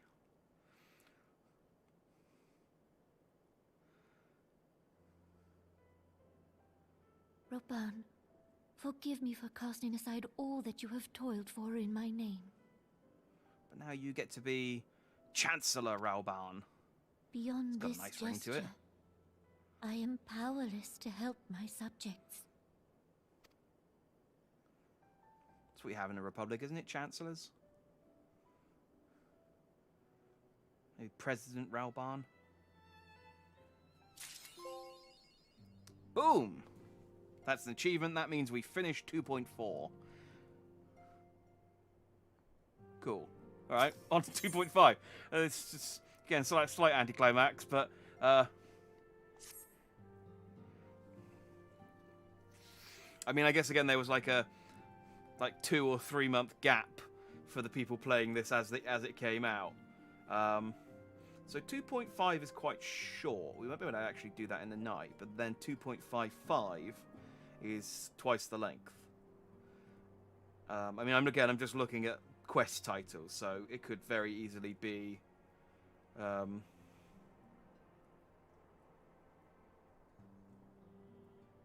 Yeah, I mean, it could very easily be the other way around. And the 6, 1, 2, 3, 4, 5, 6, 7, 8 quests of 2.5 could take us like 4 hours. I am most eager to address the Asian threat. However, we dare not neglect our other pressing concerns. We are spread quite thin at the moment, yes. We both know full well that Saint Shiva will not be the last primer we face, and our relationship with Ishgard is still tenuous at best. To think that the resolution of the primal threat was once the sole priority of the Scions of the Seventh Dawn. Some days I wonder if it was wise for us to take on so many other responsibilities. Lest you forget, antecedent, the Scions need not shoulder the burden alone. We are not the Crystal Braves established for this very reason. True, we are presented with a multitude of problems, however we have all the resources we need to address them in turn. So, Jack, in particular, is ever a steadying hand, who I trust will continue to support the Braves. Nod. Again, if I shook my head at this point, it would be awkward. I would just be like, oh, I really thought you were going to... Okay. Well, then, we are in trouble, Minfilia. To what do we owe the pleasure? Have there been further developments regarding the situation in Uldar? As expected, the Immortal Flames have been struggling to cope with the revelation that one of their highest-ranking officers was a Garlean agent. Suffice it to say, Telegi Adeleji and his monetarist ilk have wasted no time in attempting to turn the situation to their advantage. Coupled with ongoing unrest, the Flames are finding themselves hard-pressed. Plainly, General Rauban needs our help, and I will direct the Crystal Blaze to offer what support they can. If I am to stay abreast of the latest developments and issue effective orders, however, I cannot afford to waste time travelling back and forth. And so, for the foreseeable future, I think it would be best if I were to remain in Uldar, unless you have any objection. None whatsoever. We have matters here well in hand. Moonbreeder's research is proceeding as planned. So she tells me, though I am not familiar with the details. Urion J is poring over his tomes in the Waking Sands, and the others are contributing in their own ways. Tataru has got the juggling batons back out again, and she's going for 5 this time. It's like, oh, very well, good on her. I do love to see Tataru juggling. Alas, the key problem, how to form an ethereal blade, remains unsolved. Nevertheless, it is only a matter of time.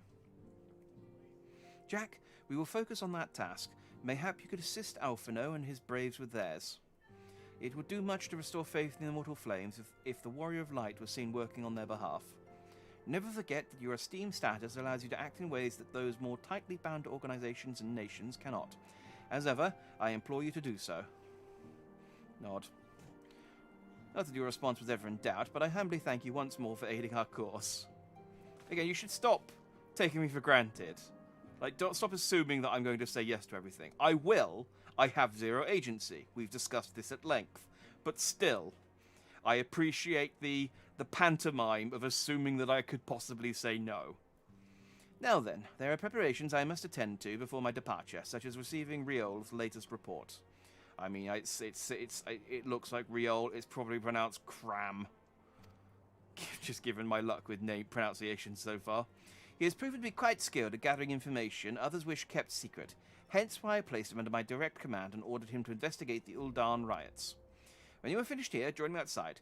Depending on what he has to say, I may soon have a favour to ask. If there are any developments on our front, I shall inform you at once in the usual fashion.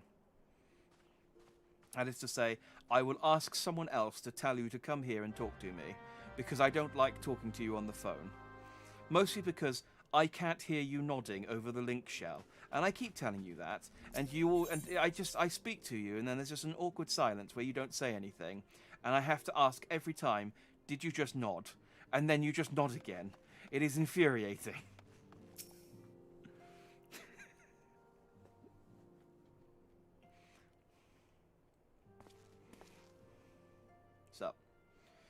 Pleasure as always, Jack. You'll be escorting the commander to Ul'dah, I take it.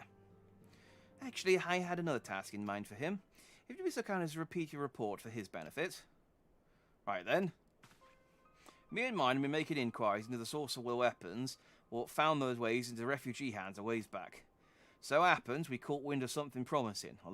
A rather large purchase of sharp and pointy things by a black marketeer holed up near Highbridge. I doubt this man would have secured such a quantity of weapons if he did not already have clients waiting. Clients that, for whatever reason, would prefer for this transaction to remain secret. Brings to mind that merchant who caught an arrow while talking to Jack, don't it? Generous fellow he was, doling out swords and spears to the downtrodden and disgruntled. Which isn't to say that these clients have the same mischief in mind, but if you want to be sure, might be prudent to intervene before they collect their goods, savvy?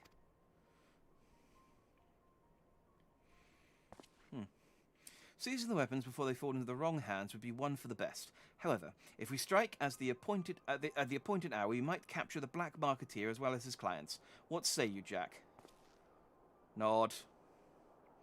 Then it is settled. Rendezvous with Captain Ilbert at Highbridge and intervene when the exchange takes place. Now then, if you excuse me, I must leave for Ul'dah. I expect good tidings. Yeah. Cool. You're not juggling. Did you give up? And I tried 5, but it was too many. And I embarrassed myself in front of everyone. I do like just sort of looking around and seeing what people are doing. Looks like now Papalimo's boring Ishtola with one of his stories. Swings and roundabouts. That's what good friendship is. That's what good friendship is. You listen to them talk about crap you don't care about, so that they'll listen to you talking about crap that they don't care about. Where do I need to go? Highbridge. Where's Highbridge? There. Drybone. I haven't been to Drybone for a while, actually.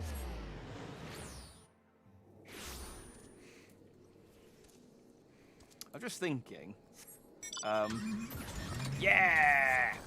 I was just thinking, it's been a while since I did a Red Mage quest, and it's just because the amount of XP I've been getting from the main storyline quests in the last 50 quests has just been so pitiful. Like, I'm getting literally, I think I need another 600,000 XP, and I think these story quests are giving me about, I mean, we can look, 4,800 XP. Like, it's pathetic. Like, I get that, you know, at this point when it first came out, level 50 was the cap, so giving away lots of XP was kind of a waste of time. But I'll have forgotten what we were doing with the Red Mage quest by the time I finally get unlocked 50 at level 58. Jack, my scouts have been keeping a close eye on the Black Marketeer, and it would seem that his guests have arrived. It would also seem that he has hired more than a few men to stand guard, common thugs of no consequence, but they nevertheless pose a threat. Even so, I feel compelled to apologize. This is far beneath a man of your standing. That's not. And Commander Levier needn't have dispatched you hither. But powerful men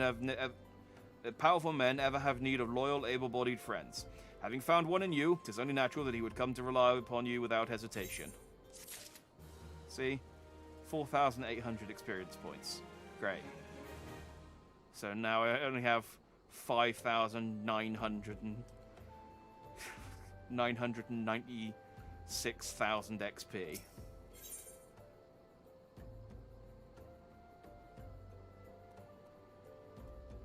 Yeah, whatever. You know what I mean. The point I'm making. Now then, you should make for the burning wall without further delay and secure those weapons. The first unit will ensure that the clients do not escape. With me, Jack. By which I mean, follow after me. And me. Okay.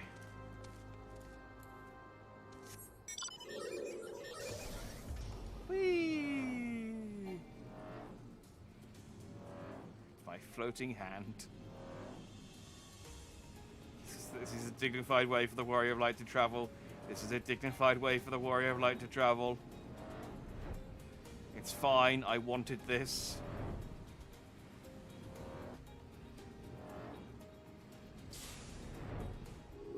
What's up? I spy one man, but there are sure to be others. I have a plan. Whilst you approach the sentry and create a distraction, my men and I will slip past and catch the black marketeer unawares. Once you've disposed of the thugs, wait for us outside the tunnel entrance. Any questions? Then let us be off. Good luck, my friend.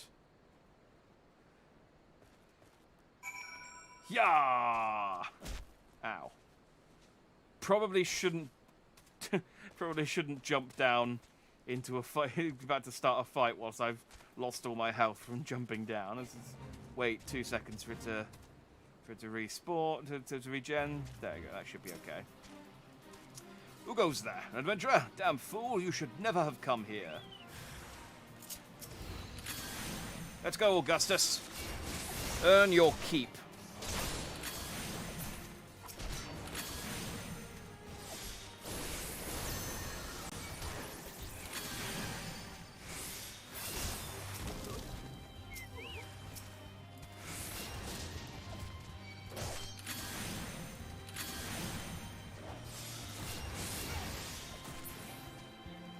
Good work. Oh, still want to go.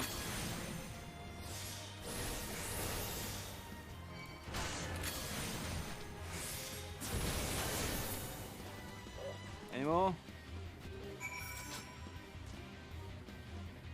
Speak with the hired thug. Oh.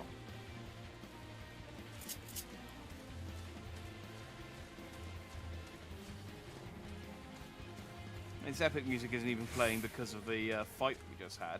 It's just because we were near a fate as well.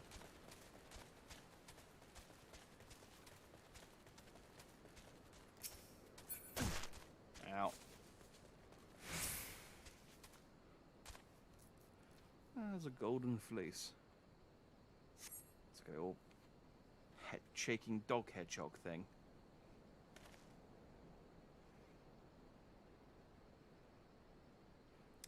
Taking their sweet time. I don't understand. What's all this all about? Roarg!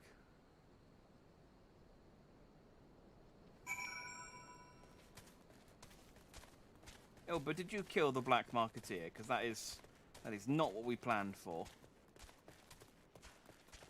I think he did. Ilbert, how could you?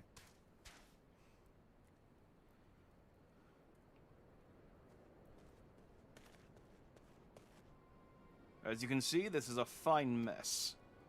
When I tried to restrain him, he drew a hidden blade and lashed out.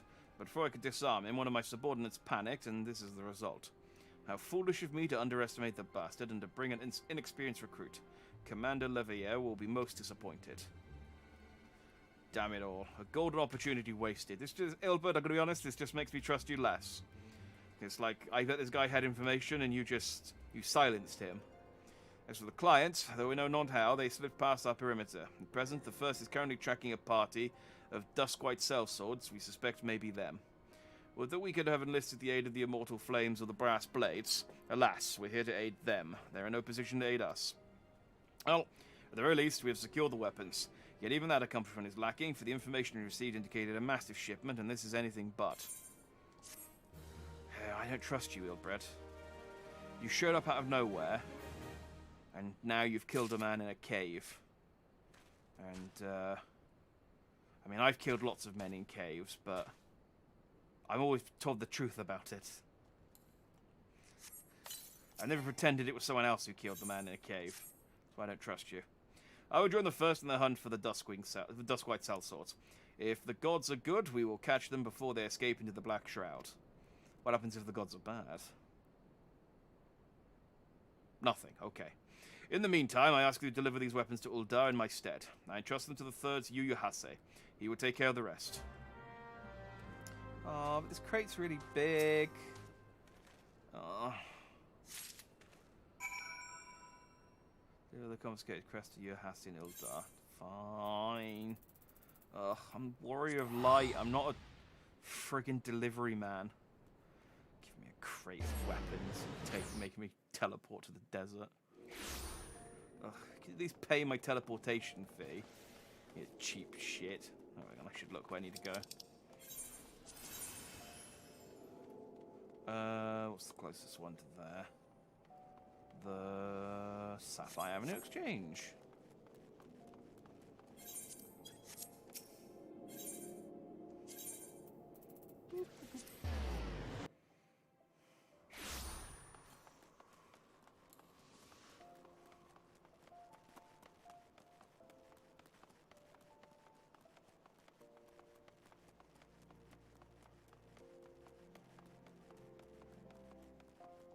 What's up, guys? Oh, no, I didn't mean to talk to you. No, stop. No, stop! There we go. Which one are you? Oh, you're the Alalafar. Ah, the Warrior of Light, ever reliable friend to the Crystal Blades. You have my deepest thanks for your assistance in Kerthus. Now what brings you to us this day? I have weapons. So, oh, I'm surprised they let you through the gates with these. So, yeah. Well, they know me at the gates, so they don't ask me any questions. And I teleported in, so I didn't pass through the gates. A gift of weapons from a certain black marketeer, courtesy of Captain Ilbert, you say? Understood.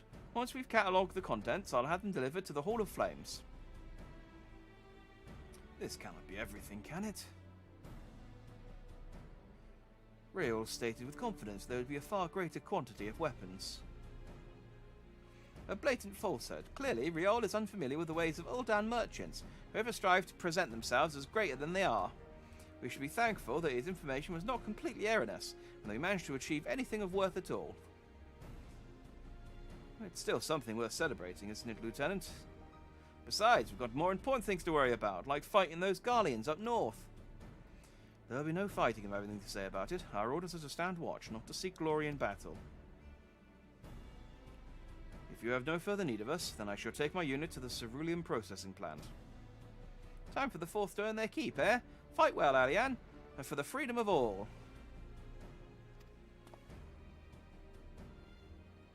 When do I get to learn the Crystal Braves salute? Oh. Excellent work as always, my friend. Rest assured that the Immortal Flames will hear your contribution. Until we meet again.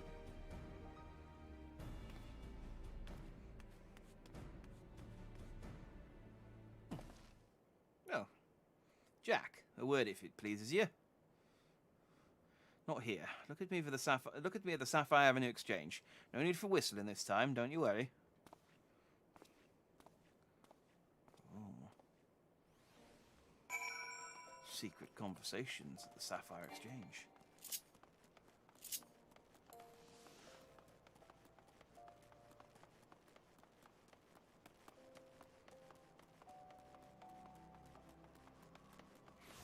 Oh, what? Thanks for indulging me request. Few places better than a market for privacy, I find. All the hustle and bustle of commerce means most conversations go unnoticed. I'll get to the point. At the Burning Wall, when you and the captain interrupted the exchange, what happened? Tell me everything. Leave no detail out. Well, I'm pretty sure that Ilbred killed that guy in the cave. That's not quite how the first told it. These Duskwights they were chasing, latest word is we lost the trail. But you never saw him yourself, not before the fighting started and not after. Something ain't right. I don't know what it is, but I can feel it in me bones. I'm not daft enough to be misled by some merchant's drunken boasts. Our information was reliable, goddammit. I know he purchased those weapons. So I never deciphered a money lender's books, or had to follow a transaction back to its source. Did plenty of that back when the Braves were getting started, believe me. The commander wanted assurances that we weren't taking Gil from the wrong sort of benefactors. Of course, these days, the money flows like water, and the first and third get the shiniest new toys. Well, not the second. I get the second shiniest toys, by virtue of their name. Forgive me, friend. I have a lot on my mind these days, and I appreciate you lending an ear. Right then, best get back to it.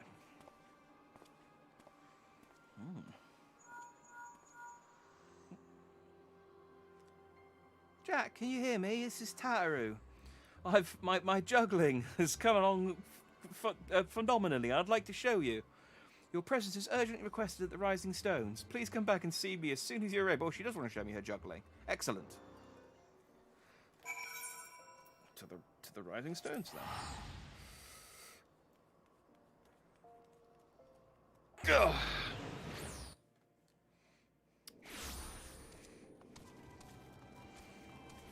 Also, as well as experience on these main story quests being low, I'm also getting nothing for cash as well, which means that my savings towards getting a new house are just I'm no closer to getting a new house than I was 20 hours of story quests ago. Thank you for coming back so quickly, Jack. We've a guest from Ishgard who wishes to speak with you. A most determined lady by all indications. Oh, she'll be. Oh, hang on.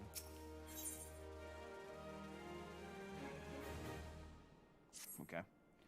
Well, I guess is with the antecedent of the solar at present. Let's not keep them waiting any longer, shall we? I'm guessing this is what's her chops? The secret Garlean, we shall call her. Yeah, Lucia.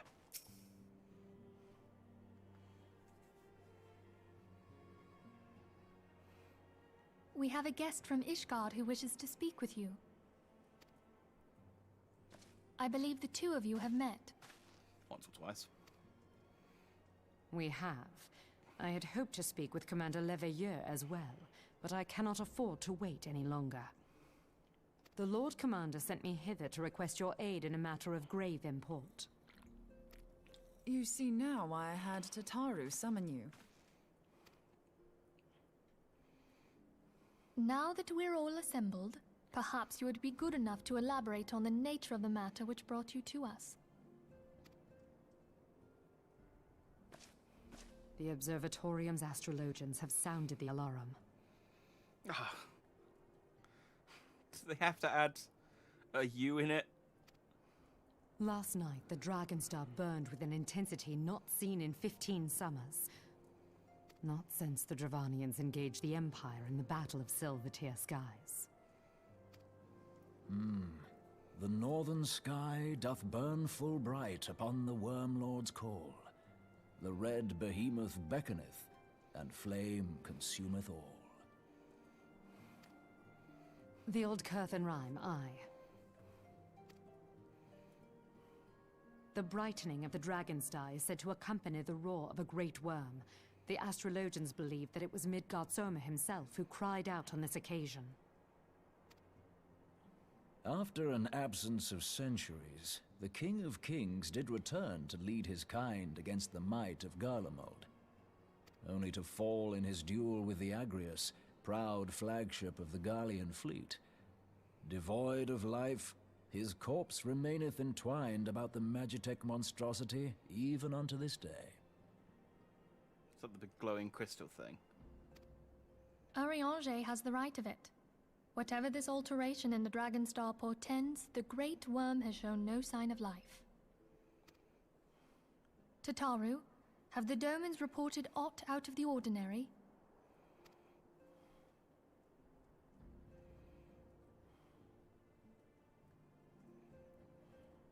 Correct me if I'm wrong, but if Midgard Zorma had roared, wouldn't we have heard it here in Revenant's Toll? Roar is but a figure of speech. Dravanians can communicate in ways beyond our ken. It is for this very reason that we are forced to look for signs in the heavens. We cannot say with any confidence that a great worm roared at all, much less that it was Midgard Sorma. Only by directly examining the Keeper of the Lake can we be certain. However, it will take too long to gain the Holy See's approval to dispatch the Temple Knights.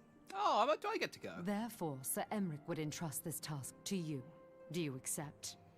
Oh, this is a tough decision. I should think on this for a very long time. Okay, no, I'll just nod and We accept knew you would not immediately. disappoint us. Now, if you would excuse me, I must return and assist the Lord Commander. We have precious little time to prepare. To prepare for what, pray tell? When a great worm roars, his brethren cannot choose but answer. We prepare for battle.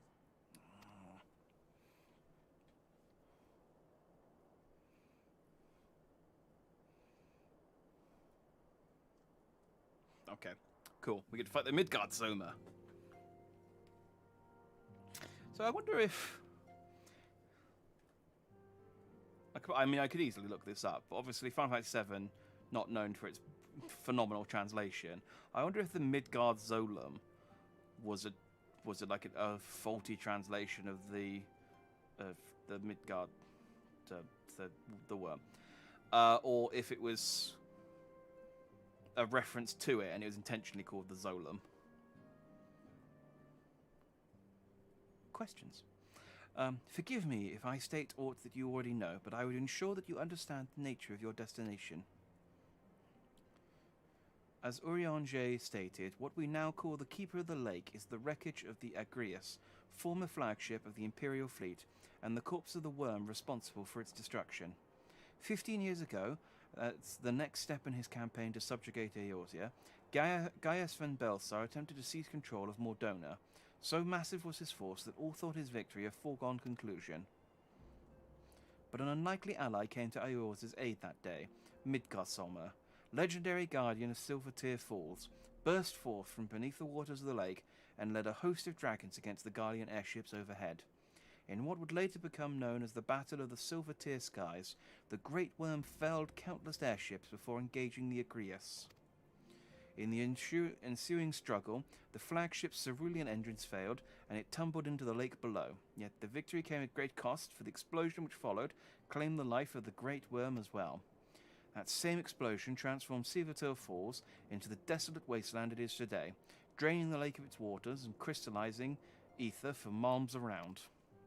Yet a remnant of the lake remains, and at its center, a constant reminder of that fateful day long ago. We put a bench up with a little plaque. It's set in memory of the Midgardsormr, so you can sit on it and you can look up at its corpse. It's very tasteful, it's very tasteful. In accordance with Sir Emmerich's wishes, our Doman allies have been standing watch over the Keeper of the Lake. It would be wise to speak with them before investigating the wreckage yourself. Be careful, my friend. We know not what dangers await you within. Now then, let us not neglect our own tasks. There is much to be done and precious little time to do it.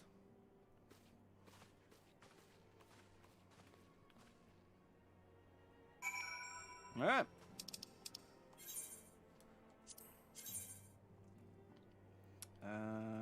Keeper of the Lake. It's the clearest one. Oh. It's around the corner from here.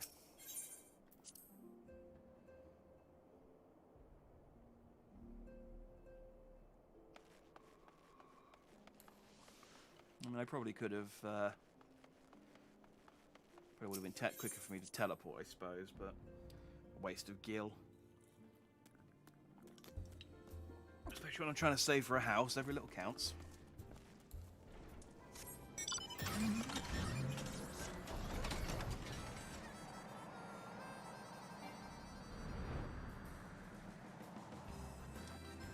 I really wish that this had a boost. Just because I want to. I feel like there should be like fire coming out of the back of it. It just looks weird to see it kind of like lifelessly float around with no. I mean, I suppose there's kind of like a slipstream coming out the back, but I want fire boosters, even if they don't make it go any faster.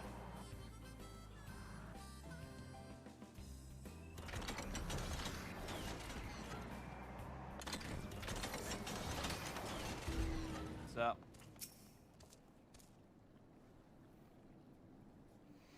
You're in luck, sir. I was about to send word to Revenant's Toll about the Guardians.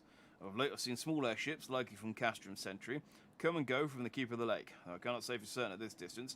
I believe they may be salvaging something from within the wreckage. Castrum's supply lines have been cut for some time, and I'd wager they're desperately in need of some spare parts and other equipment. Okay, why aren't we doing something about that then? So it's true then. The Ishgardians honestly fear that the worm might rise again. Well, from here, that seems rather unlikely. But if it's assurances they want, you've no choice but to inspect the corpse in its entirety. Oh, yeah, look at that. Easier said than done, given the creatures which inhabit the wreckage, and the aforementioned Guardians who won't take kindly to your presence. They're sure to fire upon an airship, so I'd advise a more stealthy approach. Take this boat, and a few of your comrades to the base of the Agrias, then climb to the top. That's the only viable approach, I'd say.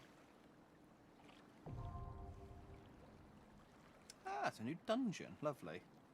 Means I get to stand around and wait for a little bit.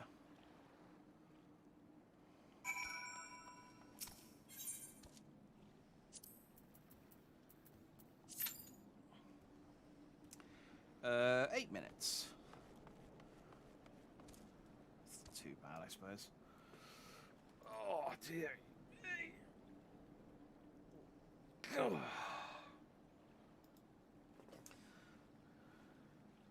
suppose I could go back to Limsa and try and do the turn-in quests again, couldn't I?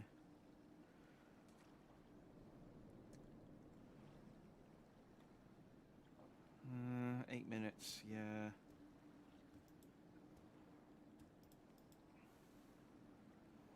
Oh.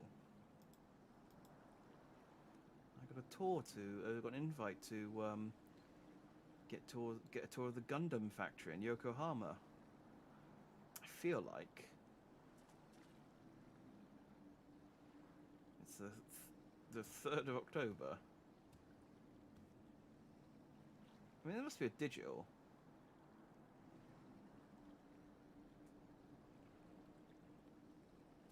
Right? I think they couldn't ask Shiva. There's no way they'd be sort of saying, oh, I come to Yokohama and have a tour of the actual Gundam factory.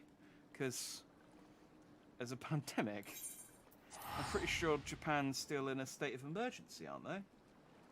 Oh, they were in a state of emergency until the end of September. Are they still in a state of emergency now? Japan. State of emergency. Oh, Japan fully drops COVID state of emergency for first time in 6 months. That's 12 hours ago. Japan's COVID-19 state of emergency lifted as infections decline. Okay. Oh, good for Japan. Maybe it is then. Still, 2 days is... Let's call it and do it. 2 days is... still not very... I don't know.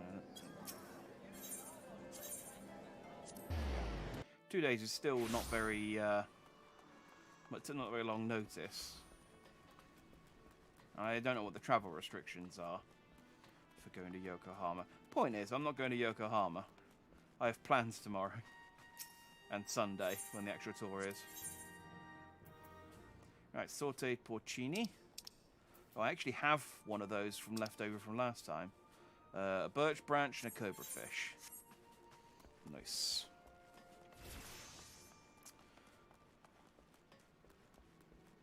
Birch branch cobra fish, sauteed porcini. Birch branch cobra fish, sauteed porcini.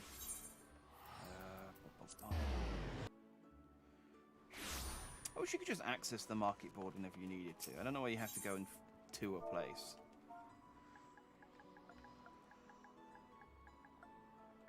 Alright. I only need 2. That's so expensive. Why? Alright, well, I only need 2, so... There we go. And then birch branch.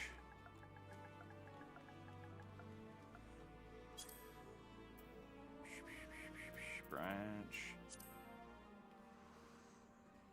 I see, this is more like it. How much for... So that's 4... And then it goes up to 39. I can get 4 high... It's a shame you can't turn in a mix of high quality and low quality. I'm glad they're getting rid of the high quality stuff, to be honest, because it's irritating for that exact reason. Also, it's just annoying that people don't sell them in batches of 10.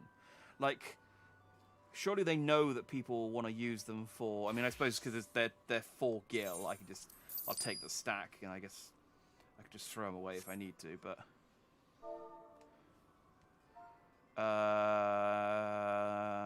what was the thing? Was it a blackfish? Dang it!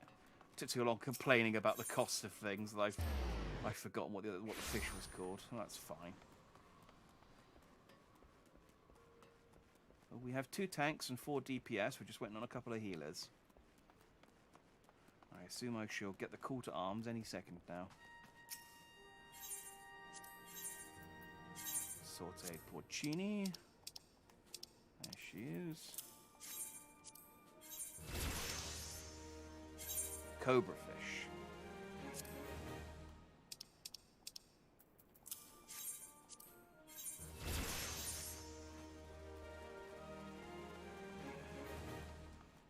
Don't have time to get a cobra fish before we find 2 healers. Probably not, but I'm going to try. That's exciting stuff.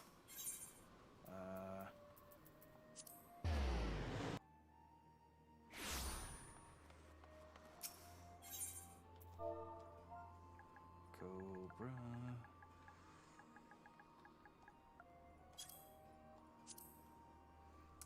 So I just need 1. 62,000. Ugh. 22,000. Is that even worth? Ah, screw it.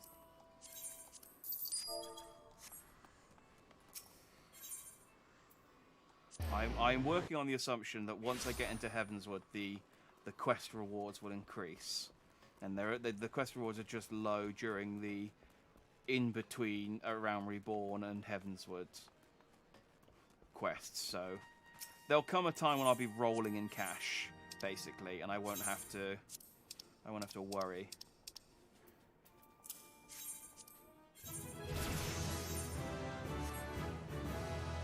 Hey, I leveled my fish up to level 61. I got 4,665,000 fisher experience. That was enough to get me 1 level. Yeah, I think I've got to the point.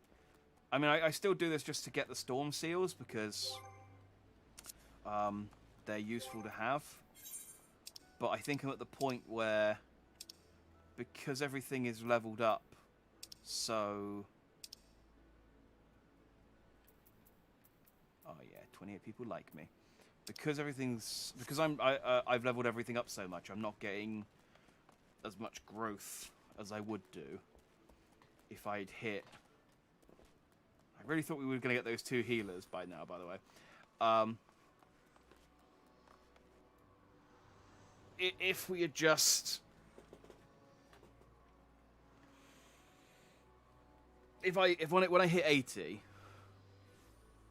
the growth of other classes becomes quicker. So where I'm now level 61, which is 5 levels higher than my main class, I'm leveling slower. I think that's how that works, but I'm not sure. Why are there no healers doing roulettes or anything?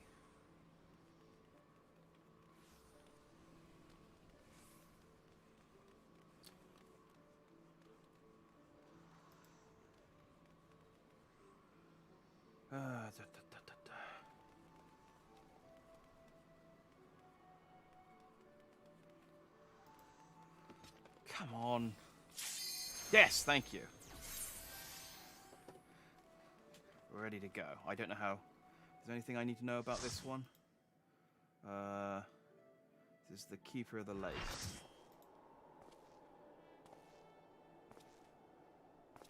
Wait, what? Oh, dang it. Did I just queue for Shiva again? God damn it. How did I manage that? You should never have come here, warrior of light. Oh. I labor only to forge a lasting... Well...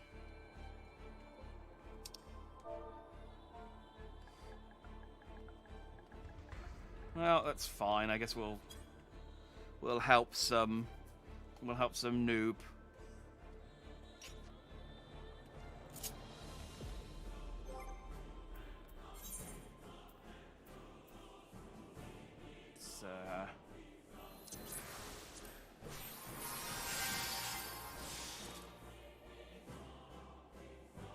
I'm not the one stuck in a cutscene now. This is it. I really wanted to fight Shiva, so I've come and fought her again. Damn it. I must have forgot to untick. Oh, there's 3 people viewing the cutscene. Yeah, I must have... I must not have unticked it. I thought it just did it automatically when you clicked on the go-to button, but... Ugh. Well, you know, maybe I'll get an ice horse out of this and it'll be great. Probably not. So who am I with? I'm in Braised Fish, Kai-Dai Dalamig, Ilu Dawnbringer, and Coco Cane, which I get the reference, but it's spelt wrong.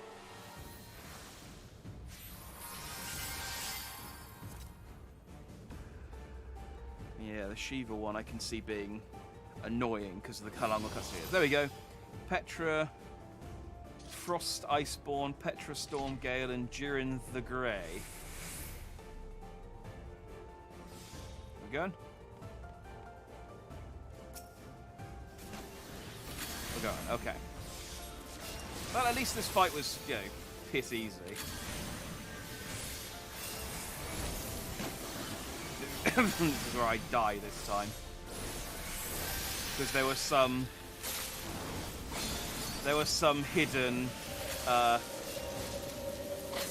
we overlap or yeah.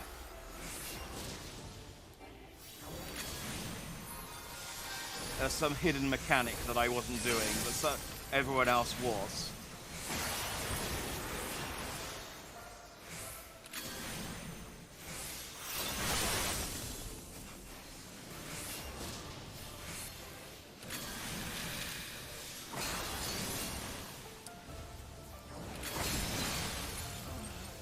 Oh wow. Okay, I was kidding about me. I didn't see anything on the floor. Was I just not paying attention? I must just not have been paying attention.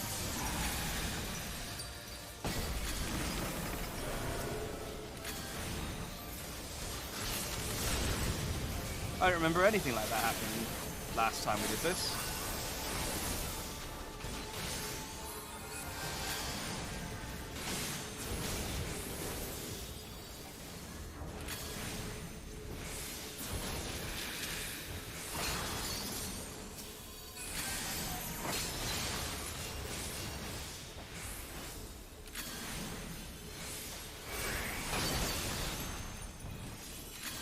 Yeah, see that thing again, but I got 0 damage that time.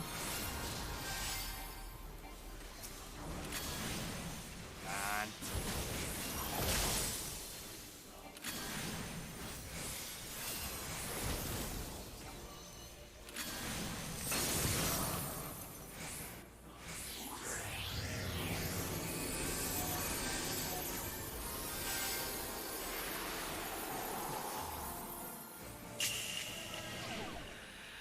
Diamond dust.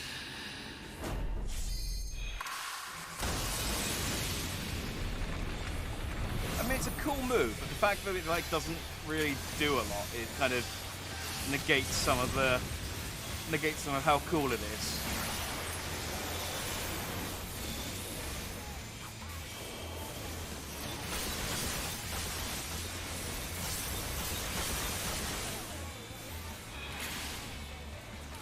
Oh, but that causes her theme song to start up.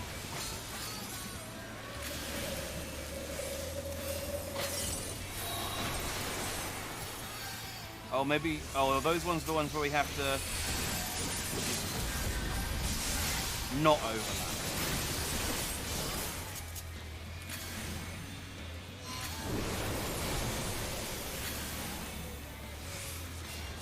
I should really read...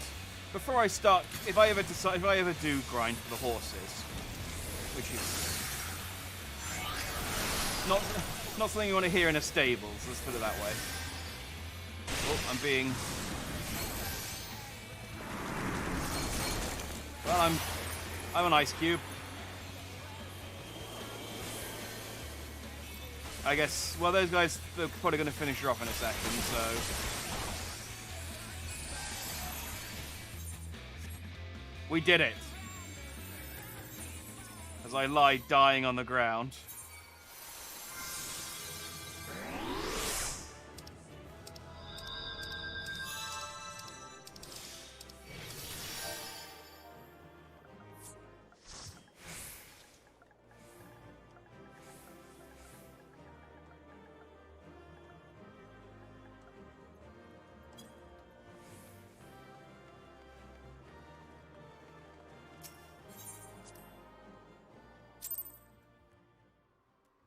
Okay, let's now go into the duty finder for the correct one. Let's just there you go. Oh, okay, I was queued for the Keeper of the Lake. I guess because I had the other one queued as well. 14 minutes. Ugh. Because I had the other one queued as well.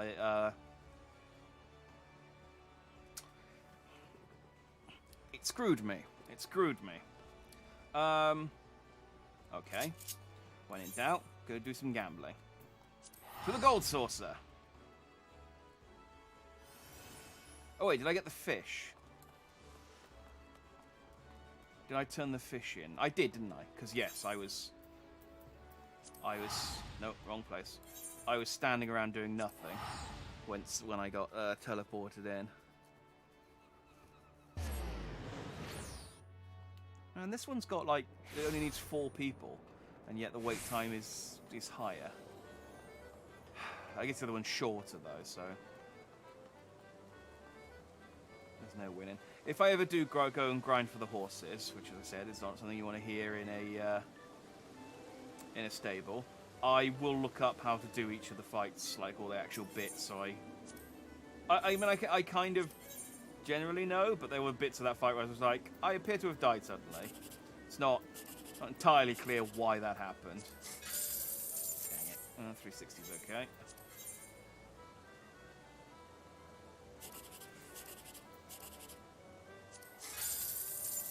$720. Well, we're going up. Money's going in the right direction.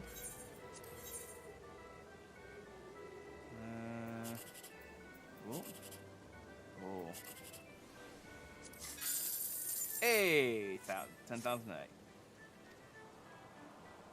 Oh, there we go. Nice chunk of couple of grand.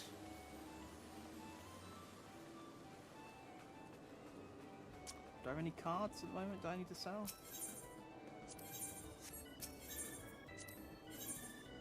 No. Don't have any cards I need to buy. Some of these I do, but I'm still. The Nanamo card being 400,000 is. I wish it told you as well which ones you actually needed when you just in the buying screen, because it's awkward. But, I have you Noctis, but I'm going to say I'm saving again for Cloud. But then yeah, once I've even got Cloud, I then still need to then save for these other cards that. It's fine. We'll get them eventually.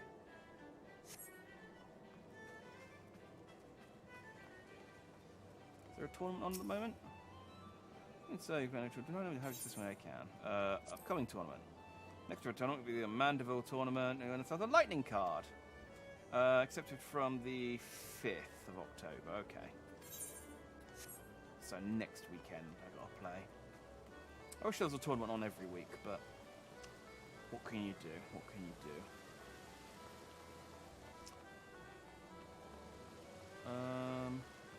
There's nothing else I want to do in the Gold Saucer, really. I just play the Cackpot scratch cards and check out the Triple Triad.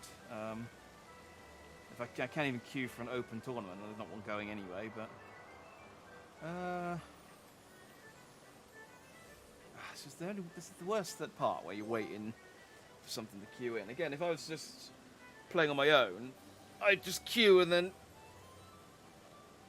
watch something on YouTube for a few minutes. Can he do that? Let's have a look at the Keeper of the Lake. So we've got Einhand. We've got 3 bosses.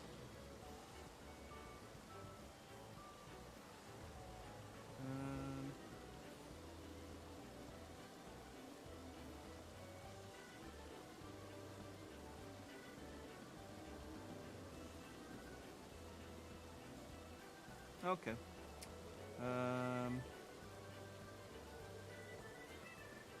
Einhander, the Magitech gunship, and then Midgard Song. What do we win from these?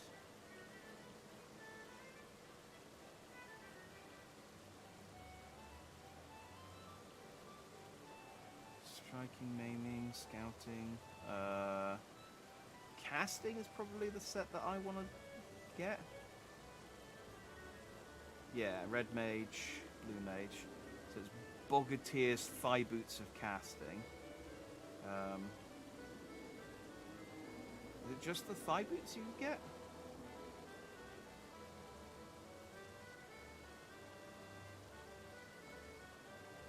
What else can you get? I know you can get a cap.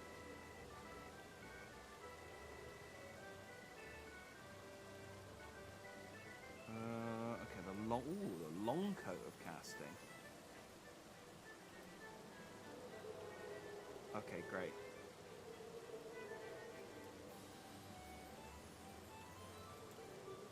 Let's Google it and I get a better picture. Can I see the whole set? Oh, that's kind of neat. I mean, I wouldn't go out of my way to get it, but if I get the jacket, I'll slap it on, I guess. It's I'm not too keen on the hat. The eye patch is neat, but I don't think I can use the eye patch. I think the eye patch is, yeah, the Picaroon's eye patch of striking is for the pugilist, the monk, and the samurai, of which I am none of those things.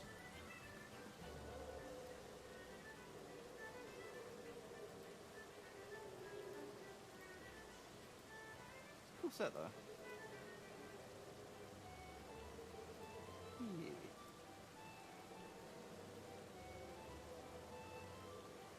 Well, if I get it, I'll stick it on, but I'm not gonna grind this dungeon to.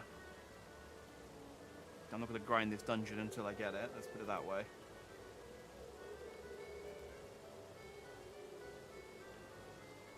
Yeah, it's the Midgard Zommer that actually drops the jacket, so.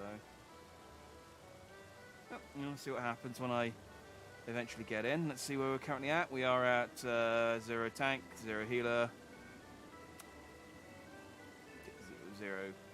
1 DPS. Me.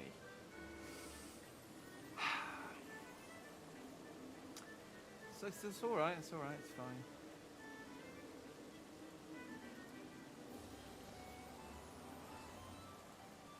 Is there any good rewards coming up in the next couple of missions?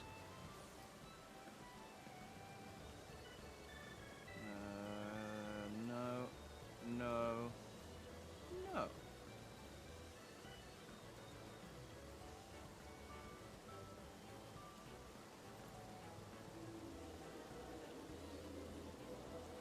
man, I thought there'd be maybe like a set of armor or something they'd give you for doing 2.5, but lame.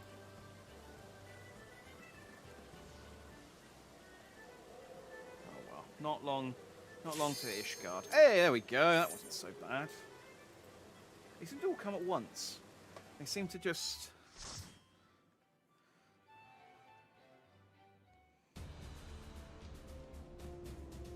Oh, that's pretty boss looking. I mean, literally and figuratively. Like, he is the boss of this dungeon, but also he looks pretty boss. Pretty worm boss.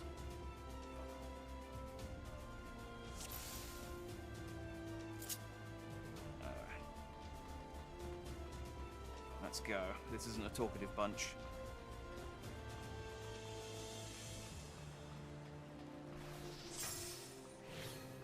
Oh, I thought I said it was a harmless snipper.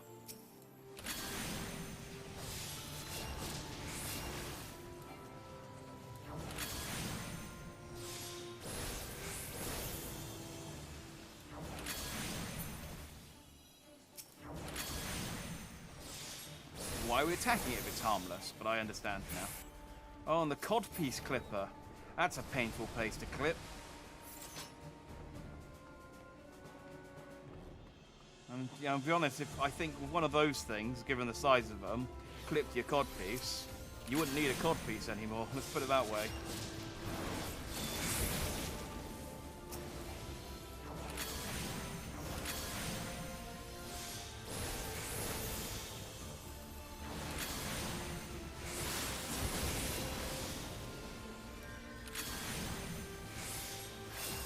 Something called a lake nanka. I don't know what that is, but it sounds delicious. Like a lovely, nutty pastry.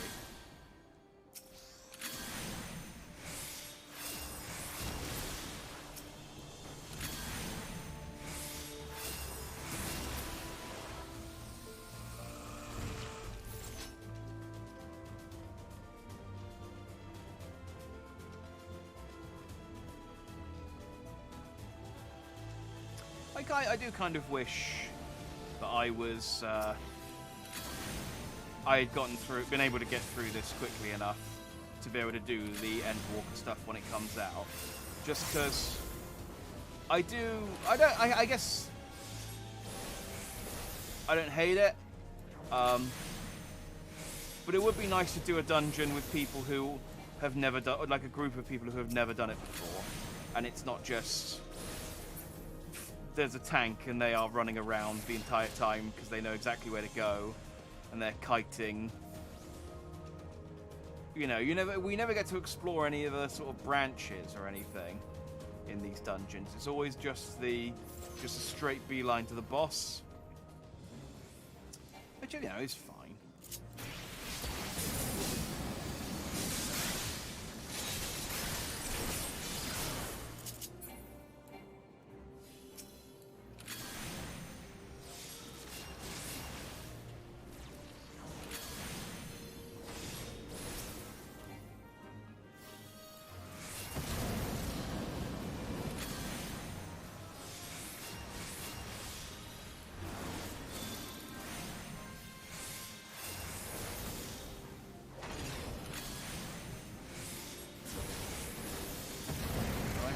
Destroy the tanks? I mean, I assume.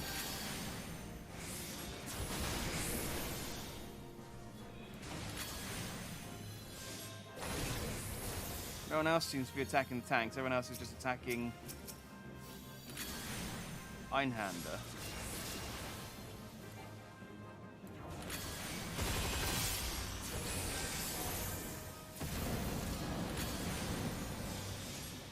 I mean, the only Einhander here.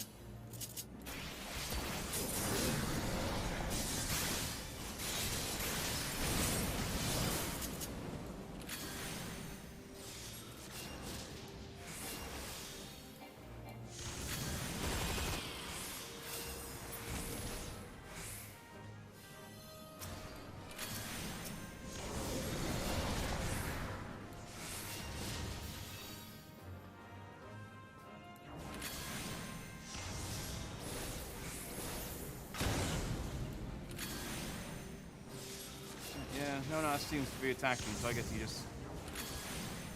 But this is what I mean, it's like, I'm the only one who doesn't know that. And yeah, I could have looked it up beforehand, but it'd be nice to just be able to jump on day one and like try and be with a load of people who have never done it before, and we're all just running around going, oh god, do we shoot this thing? Oh, we've all wiped. Okay, I guess we don't shoot that thing.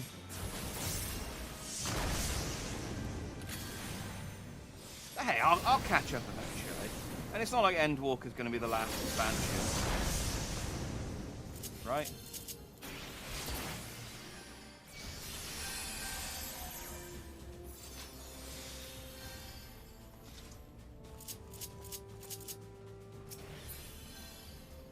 Well, lots of Sabatons. Well, I'll read them.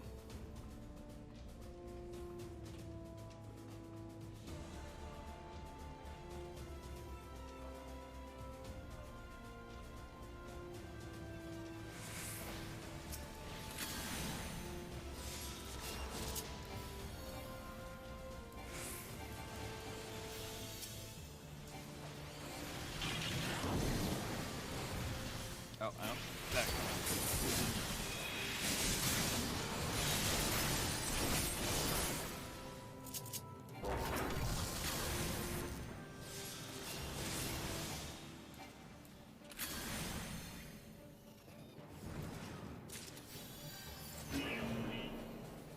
Okay.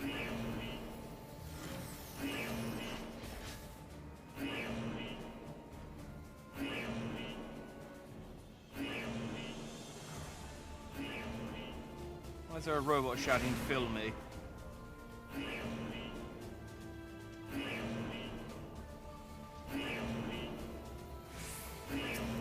Is he out of fuel? And he's going, "Fill me, fill me," and it's like, we've got intruders. We will fill you once we've dealt with the intruders. My God, who designed this robot to constantly ask us to fill it with petrol whilst it's out? And it's like, well, it's like a smoke alarm, you know? It just beeps when it's out of batteries, because, you know, ow. Otherwise, how do you know?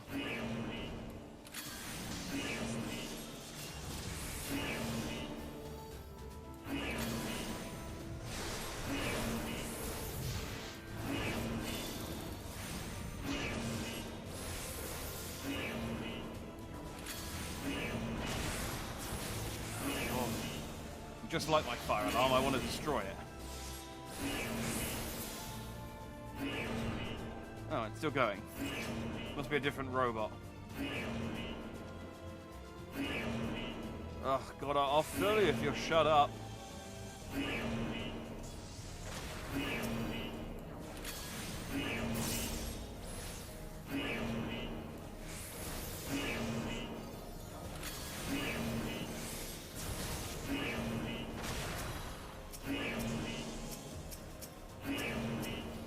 That one.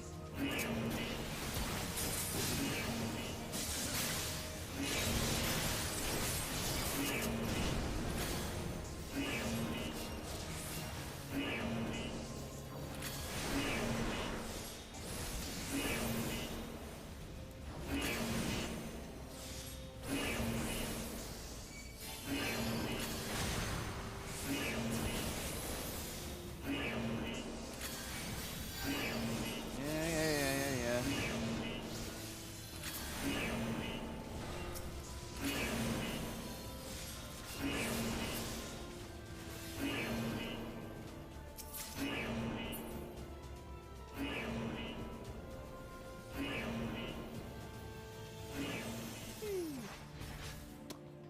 Oh, thank God. The robot shut up about their fuel. You know there's a fuel crisis going on at the moment? Magitech Gunchu, here you go. Boss number 2.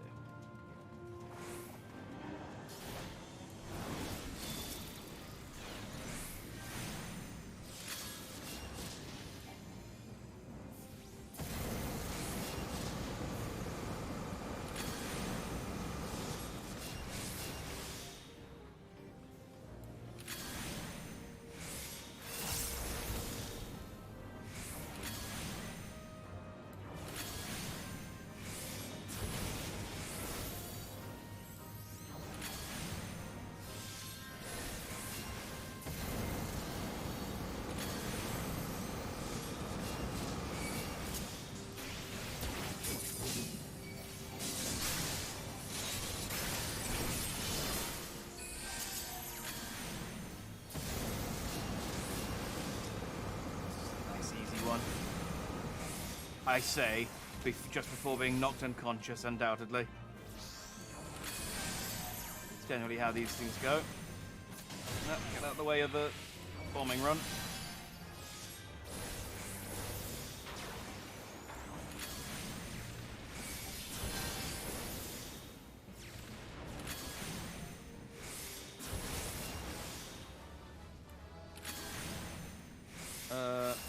Oh, I won the Sabatons. Excellent. I was thinking, I leveled up. Really?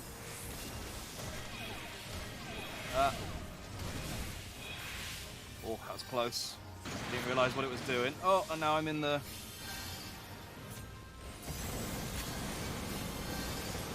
I haven't died yet. It's still fine. It's still an easy fight.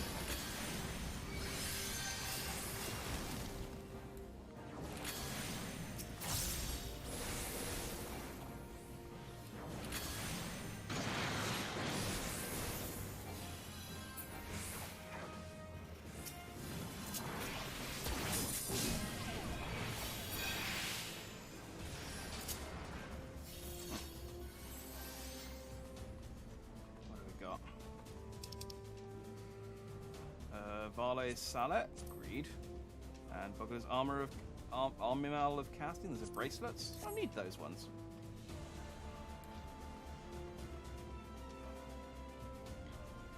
Nice that I might actually get a piece of equipment that I need.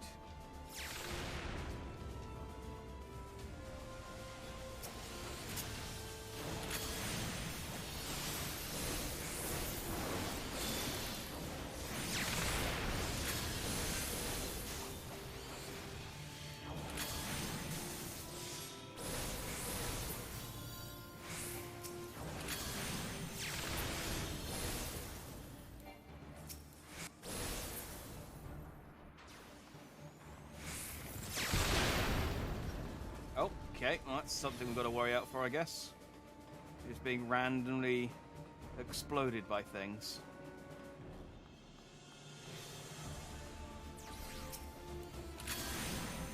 I mean, I suppose that's no change from the norm where we're being uniformly exploded by things, but...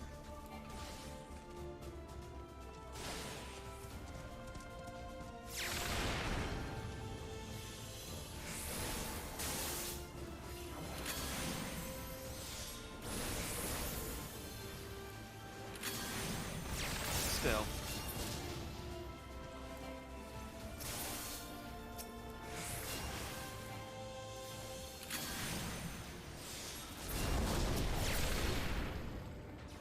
Yep. Everything's good and dead. Let's get to the head.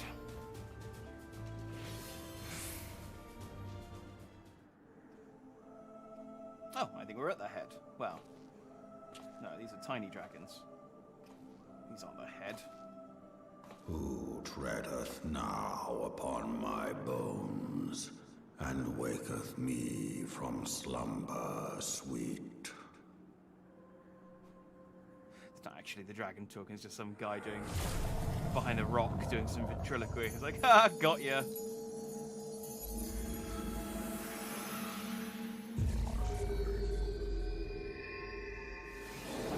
Thou hast forgotten the face of thy Lord. Remember, mortal, and fear me. I'm gonna be honest, the dead bodies of your fallen dragon friends are in a much better shape than you.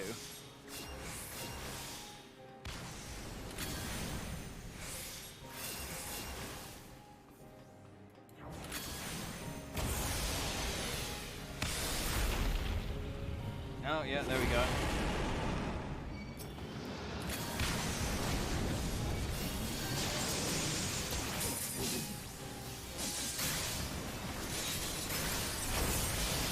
Oh, damn, there's a lot of orange.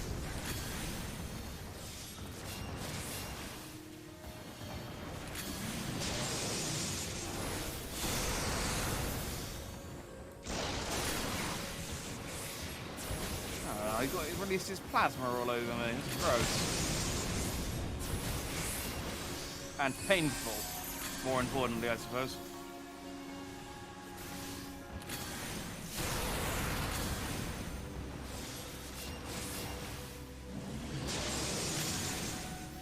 So I guess the other one's going to get up, but does it get up before we kill this one, or when we kill this one, will the other one then get up? I don't know how this works.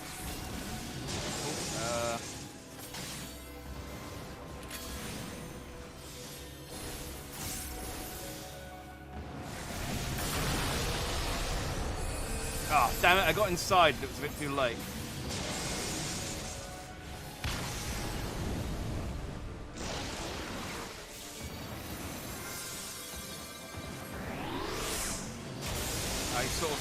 I realised what was happening, but I was slightly too late to take advantage of it.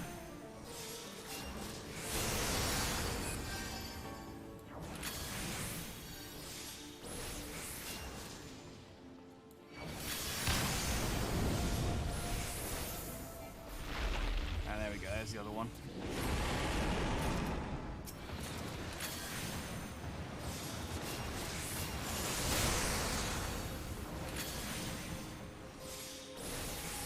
Stop putting things on me.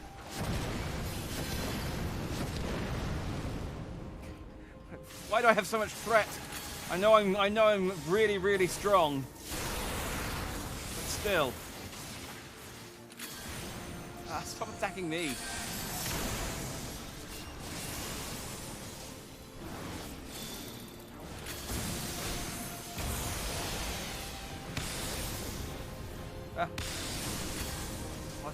So many explosions.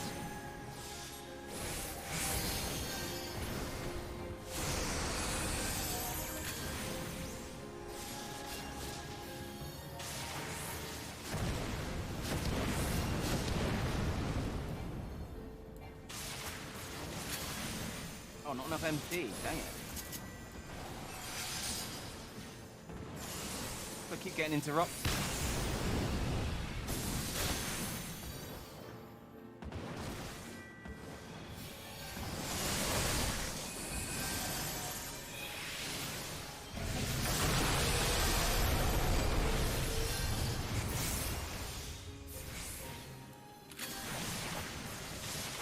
why it's playing the. I just realised it's playing the mount music. I wonder why.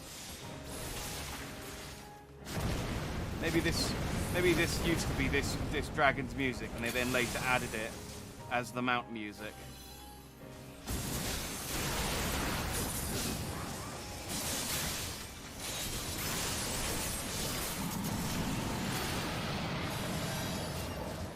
Okay, that's 2 down, and a teeny tiny bit on the Midgard Zoma to go. Yay!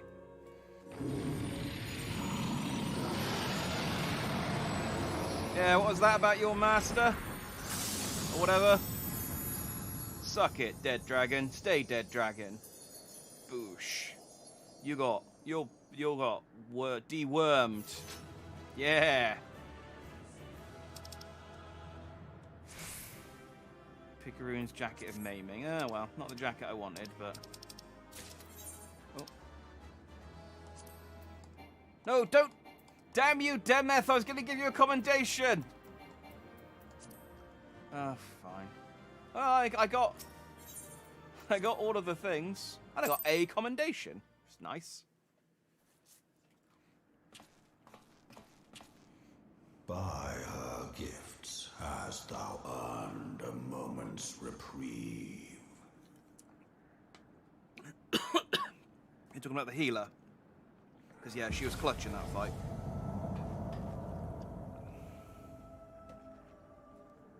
Speak, mortal, and I shall listen. Damn, you've asked the one thing of me I can't do. Can I just nod and let you infer the meaning? Guided by a star. So is this like the dragon from Dragon Ball? I beat it and it grants me one wish. My people have heard the song. Ishgard shall burn. Sons must answer for their father's misdeeds. No, that's not how that works. We don't do that. We do not forget. We do not forgive. Maybe you should, and you wouldn't have been killed by an airship. 7 children did I sire. One now singeth of retribution. Oh, so I've killed the primals, now I have to go and kill the 7 worm children. I rise to join in the chorus. Thou art powerless to silence us, mortal. Yet thou shalt not live to labor in vain. Thy reprieve is at an end. I mean, you said I'm powerless. I kicked your ass like 5 seconds ago. Boosh. Trickery is thy shield. This frail, ignoble creature is not gifted, but chosen. Yeah, that's right. Hearken to me, Hydaelyn. I remember, and I consent. Okay, now what happens? Fear not, mortal. I shall not harm thee. Yeah, I know you won't. I kicked your ass. What are you talking about?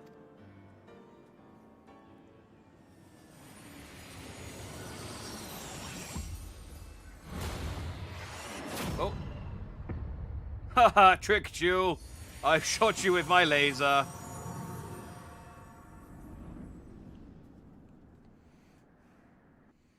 Now you've got a laser heart.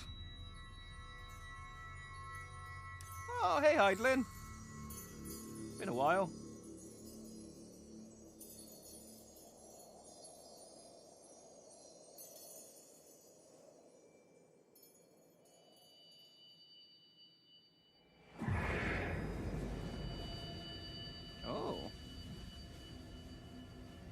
What did you do to one of my... What did you do to my... Oh, you've taken the colours from my crystals. Oh. Oh.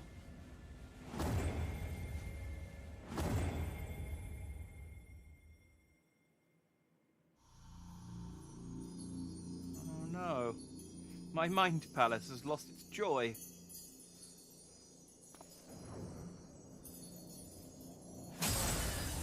Oh, well, my mind palace is just now broken. Great. I feel like...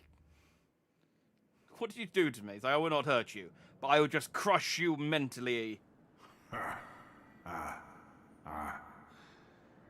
Mayhap thou thinkest me an oath breaker. Thou art mistaken. If thou comest to harm, it shall be by another's hand, not mine. Okay.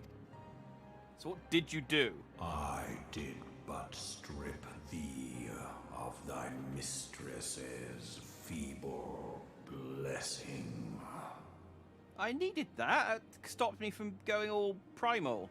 Thou didst profit much by her grace, but no more.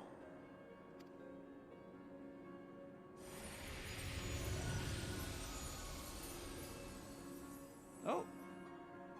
Are you going to give me a new minion?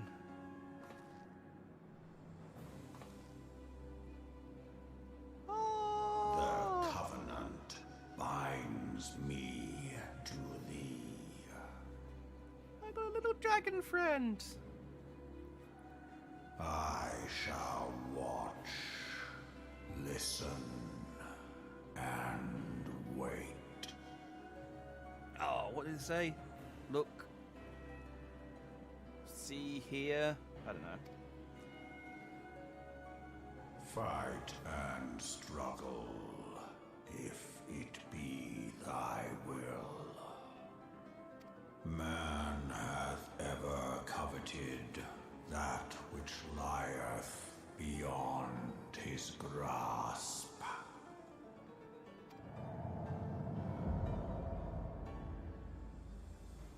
I drink of her body, and thence doth mine own find new life.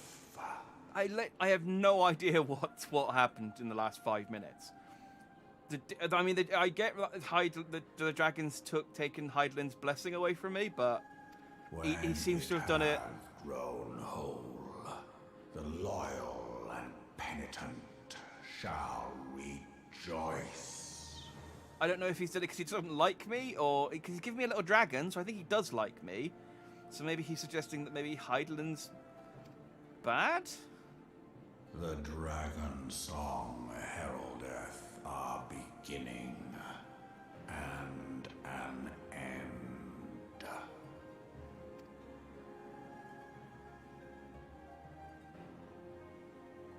There's a little pixie dragon. Did I get it as a minion?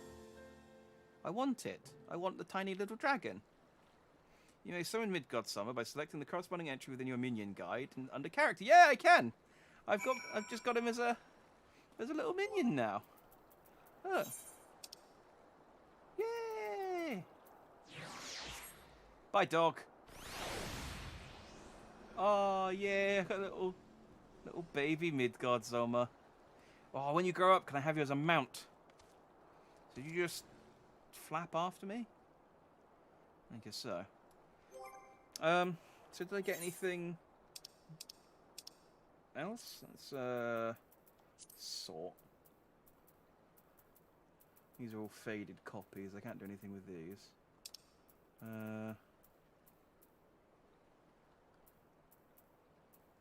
No.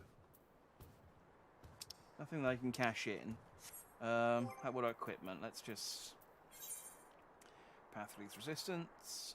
Recommended. You currently equipped. Oh, so did that ring not... What was it, a bracelet? Yeah. Is that not better?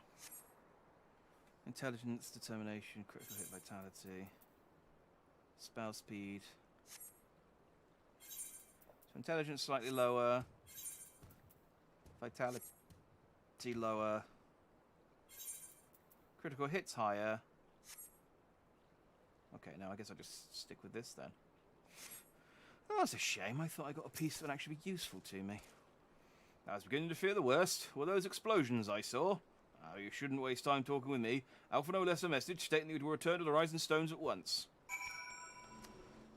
He could have waited for you, but, well, you took a while. And like I said, he saw the explosions and he went, I'm going to get out of here before I'm asked to assist. You know, I've got my finger in lots of pies, but I'm not actually any good at fighting.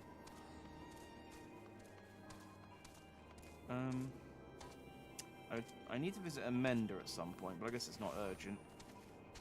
I'll just grab one when I find one.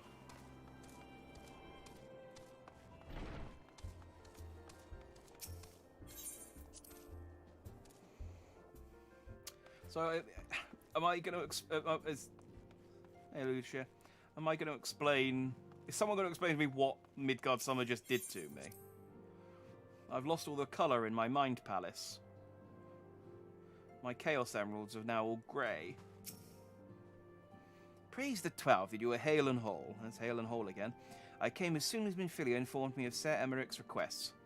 You have completed your investigation of the Keeper... I thought you were supposed to be staying in Uldar because it was easier so you didn't have to keep travelling back and forth. This is what link shells are for. Just phone me. You completed your investigation of the Keeper of the Lake, I take it. Then I would hear your report. Yeah, he said a bunch of cryptic shit to me, and then he shot me with a laser. But then he gave me a tiny dragon. You conversed with Midgardsormr? I swear, were anyone else to make such a claim, I would regard it with considerable skepticism. Are we to understand that the Worm Lord did not perish, and has in sooth lain dormant these past 15 years? Less a resurrection and more a rejuvenation for he who dwelleth in eternity, years passing as moments. Though his words were ambiguous at times, one statement left little room for interpretation. My people have heard the song, Ishgard shall burn. Clearly an attack is imminent. We must share this information with Ser Emeric immediately. However, we dare not divulge your conversation with Midgardsormr in its entirety. To even acknowledge that you have heard the voice of a Dravanian is a grave but necessary risk. Lest we forget, men have been executed as heretics for declaring as much. For your own protection, and for the sake of our tenuous relations with Ishgard, the truth cannot leave this room. Should I not show him my dragon friend, then? The new dragon friend that I acquired. As for how we shall present our revelation to Ser Emeric's emissary, you may leave that to me. Pray remain here for now. Bye-bye. Hi. Is there something you are not telling us, Jack? You seem different somehow. 'Tis almost as if you are missing something. Something important. Or have I lost my mojo? 12 for Fend. Midgardsormr stripped you of the blessing of light. Are you all right? How do you feel? I feel fine. I see. It is a relief to hear that you are otherwise unharmed. It beggars belief that any being could possess the power to deprive you of her blessing. Midgardsormr made mention of a covenant, did he not? One of the ancient myths regarding Silver-Tear Falls states that when the waters came into existence, so too did the Great Worm. Elthic and Nymea, brother Time and sister Fate, decreed that Midgardsormr ever watch over the source from which all water and magic was said to flow. I wonder, what if this was the covenant of which he spoke, and 'twas not the gods with whom he treated, but Hydaelyn herself? Well, if he is watching over you as he claimed, mayhap you will have an opportunity to ask. Just whip out my little dragon. Is that the case? Let us keep this matter to ourselves. I do not wish to burden our friends needlessly.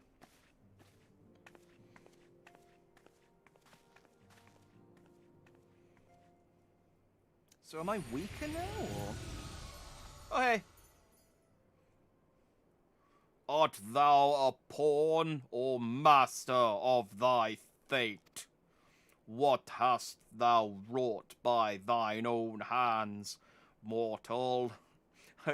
I did briefly consider whilst I was reading his lines, as maybe now that he's smaller, he should be like, "What hast thou wrought by thine own hands, mortal?" I'll give him his normal voice, though.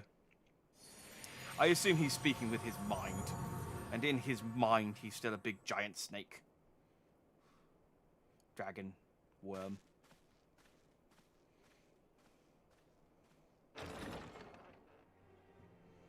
Those doors are dangerous opening outward like that.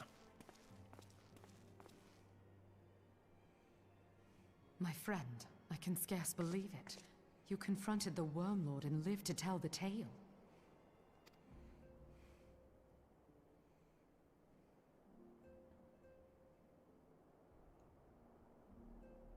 I give thanks to Helone for your preservation. It is our sole cause for gladness. Your encounter with the Keeper of the Lake served to confirm our fears. A great worm has roared, and it makes little difference if it was one of the two in Eorzea or any other. The Dravanians are coming. I am told that Ishgard has magical defenses against Dravanian attack, though I am not privy to their exact nature. Will they be enough to repel a massive force? Ishgard has weathered countless assaults over centuries. This will be no different. And now that you have confirmed the threat, none can ignore the Lord Commander's calls for the wards to be strengthened. I dare not presume to speak for him, but I expect the Lord Commander would sing your praises. I must away, but we shall meet again soon. Odd. Oh, I like her. I hope she doesn't turn out to be a bad guy. I hope she's just a Garlean, but she's now cool. Like Cid, who we haven't seen for a while. Countless assaults weathered, and this will be no different? Why am I not convinced? It's like, well, I mean, you have to. You're the main character of this story, Jack, and if you're not involved with it, then it's not going to happen. To break the fourth wall like that. The Ishgardians have warred with the Dravanians for centuries, nay, nearly 1,000 years. In all that time, not once have their enemies breached their defences and entered their city proper. Yet, regardless of how strong these magical wards may be, I nevertheless fear that it is the Ishgardians that are underestimating the gravity of the situation. Though it was not Midgard Sommer who roared, a call to arms by one of the First Brood cannot be ignored. Until such time as they choose to request our aid, however, we can do naught but observe the situation at a distance, and pray that our fears are unfounded. Boosh. Where are we? So that was the Rising Chorus. I'm reasonably tired, so I think I might make this a short one. I say a short one, it's still 3 hours 20. It's only short by 40 minutes, but I've run out of energy drink, and I'm feeling the toll of the day upon my shoulders, so to speak. We did a trial. We did twice, and we did a dungeon. We made some progress. We beat Shiva, and we are firmly into the halfway point of 2.5. So I think not next week. I think next week we'll finish 2.5 and get well into 2.55. And then the week after that, we'll finally start Heavensward. I think that's where we're at. And then I can finally explore the rest of the... well, not the rest of the game. I can only explore up to the end of Heavensward.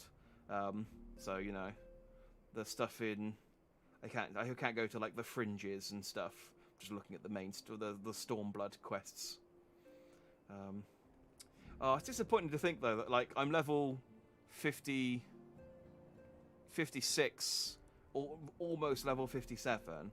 I'll probably be about halfway, depending on what the XP is like in these last few 2.5 pack quests. I'm probably going to be level 57 and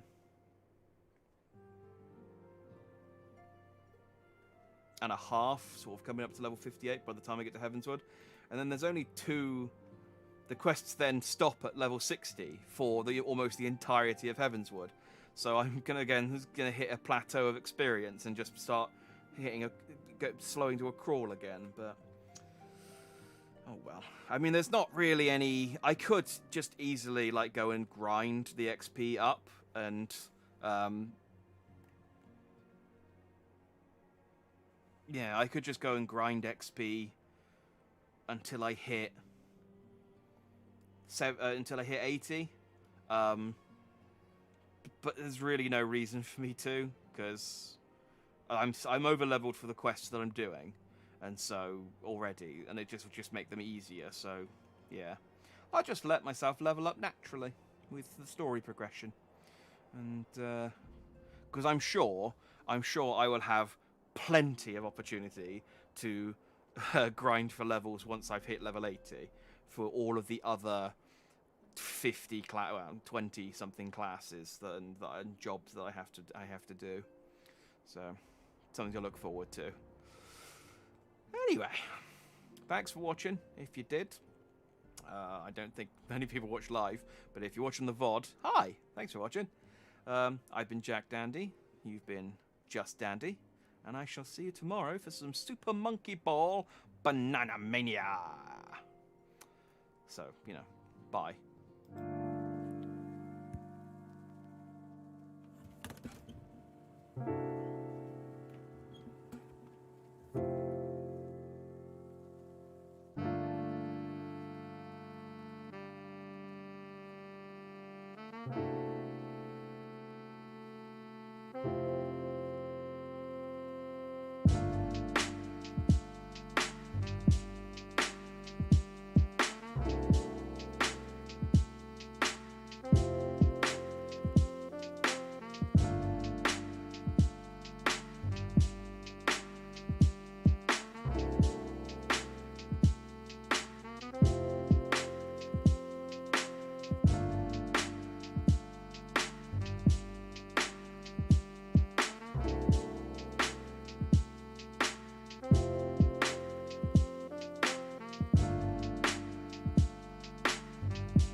you